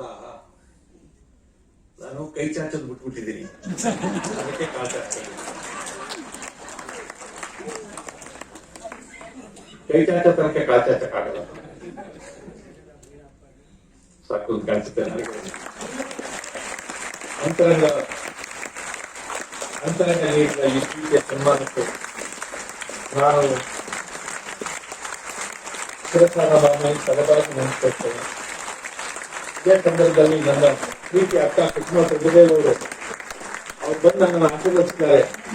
ನನಗೆ ಅವ್ರು ಒಬ್ಬರಿದ್ರೆ 4 ಗಂಟೆ ಮಾಡ್ತಾರೆ, ಅಷ್ಟಿರ್ತಾರೆ ಅವರು. ನೀವು ಇದನ್ನ ನಂಬಬೇಕು. ನನಗೂ ಅವ್ರಿಗೂ ಪರಿಚಯ ಆಗಿ ಸುಮಾರು 20 ವರ್ಷ ಆಯ್ತು. 20 ವರ್ಷದಿಂದ ಒಂದ್ ದಿವಸ ಜ್ವರ ತಲೆನೋವು ಹೊಂದಿಲ್ಲ ಅವರು. ನಿಜವಾಗ್ಲು ಒಂದ್ ದಿವಸ ಜ್ವರ ತಲೆನೋವು ಹೊಂದಿಲ್ಲ. ಯಾಕೆ ಅಂದ್ರೆ ಯಾವಾಗಲೂ ನಗ್ತಾ ಇರ್ತಾರೆ. ಆಮೇಲೆ ಇಡೀ ಪ್ರಪಂಚದಲ್ಲಿ ಇವ್ರು ಸರಿ ಇಲ್ಲ ಅಂತ ಒಬ್ಬರ ಬಗ್ಗೆನೂ ಹೇಳಿಲ್ಲ ಅವರು. ಇವ್ರು ಸರಿ ಇಲ್ಲ, ಅವ್ರು ಕಂಡ್ರೆ ನನಗೆ ಆಗಿಲ್ಲ ಅಂತ ಒಬ್ಬರ ಬಗ್ಗೆನೂ ಹೇಳಿಲ್ಲ. ಆಮೇಲೆ ಇಲ್ಲಿ ಅವ್ರು ಒಬ್ಬರನ್ನೇ ಕೂರಿಸ್ಬಿಡಿ 8 ಗಂಟೆ ಕೂತಿರ್ತಾರೆ ಅಂತ ಒಬ್ಬರನ್ನೇ. ನಾನು ಅಂತವ್ರನ್ನ ಅವ್ರ ಒಬ್ಬರನ್ನೇ ನೋಡ್ತಾರೆ. ಅಕ್ಕ ತಮ್ಮ ಆಗೋದಕ್ಕೆ ಒಂದೇ ತಾಯಿ ಹೊಟ್ಟೆ ಉತ್ಬೇಕಾಗಿಲ್ಲ. ಅವರು ಅಂಥದ್ದೊಂದು ಪ್ರೀತಿಯನ್ನು ನನಗೆ ಕೊಟ್ಟರು. ನೀವು ನಾನು ಇಡೀ ಜನ್ಮ ಸಾರ್ಥಕ ಅನಿಸೋ ಪ್ರೀತಿ ಕೊಟ್ಟಿದ್ದೇನೆ.